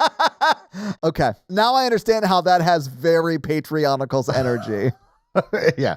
Yes. In the ship, they've landed. Because they're injured. The ship's broken. There's the word. Nailed it. I You would found like. it. Yes. We've taken damage. And they've landed. Amy sets it down with Captain Bruder. Captain Bruder's like, Amy, set us down right there. And they're on another planet. And it's a beautiful, lush garden of a planet. Nice. And okay. They're like, hey, what about that new robot Sunzi? And go check it out. So the nanobites, he goes, okay. And it like all goes out. Wait, Sunzi is nanobites? It's a AI robot nanobots. So he is like Million Ants from that one Rick and Morty episode, but he's made up of nanobots? Yeah. That actually is a very terrifying robot design to me. Yeah, it's pretty scary, but Yeah. it's fine. But it's safe, and it's like pure Jurassic. It's like Jurassic Park-ish. So they get out. Oh, you mean Karun- like the planet is? Yeah. So Karun gets out, kills a raptor, and starts eating it. For reasons. Right, because he's hungry. Right.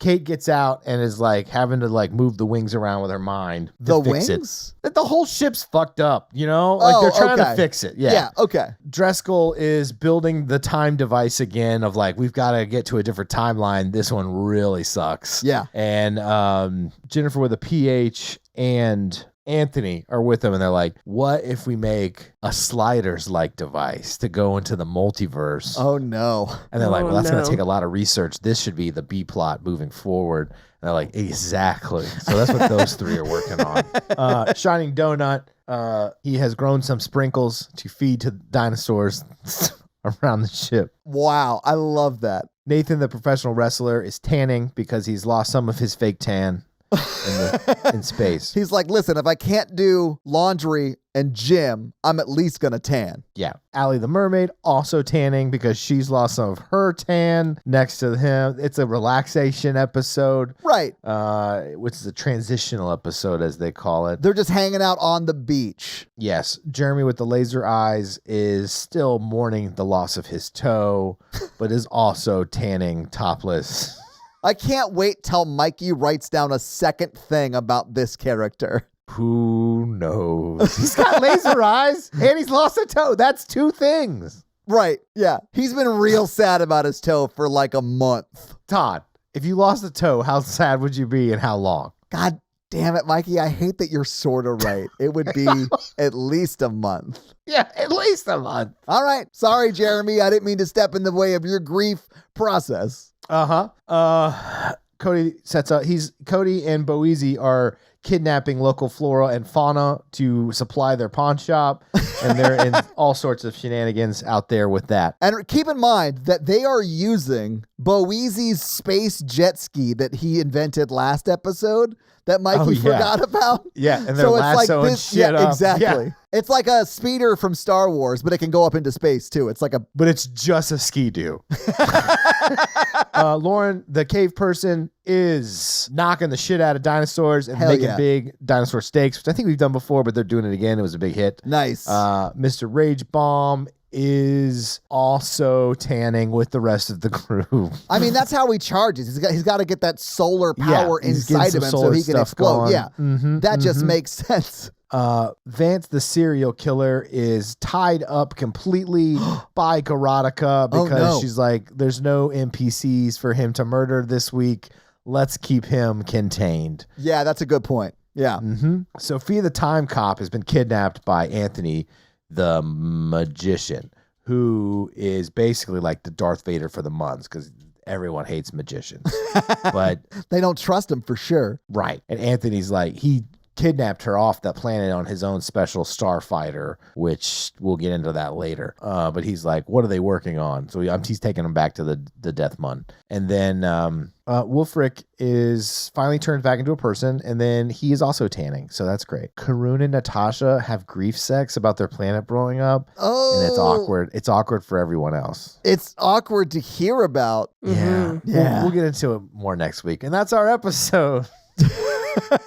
Well, I guess we'll have to find out what Mikey has in store next week on another episode of The Patreonicals. That's going to be it for us, you guys, on Paige. I'm Mikey. And I'm your horror virgin, Todd. Keep it ooky spooky. Yeah. Have a great week. Bye!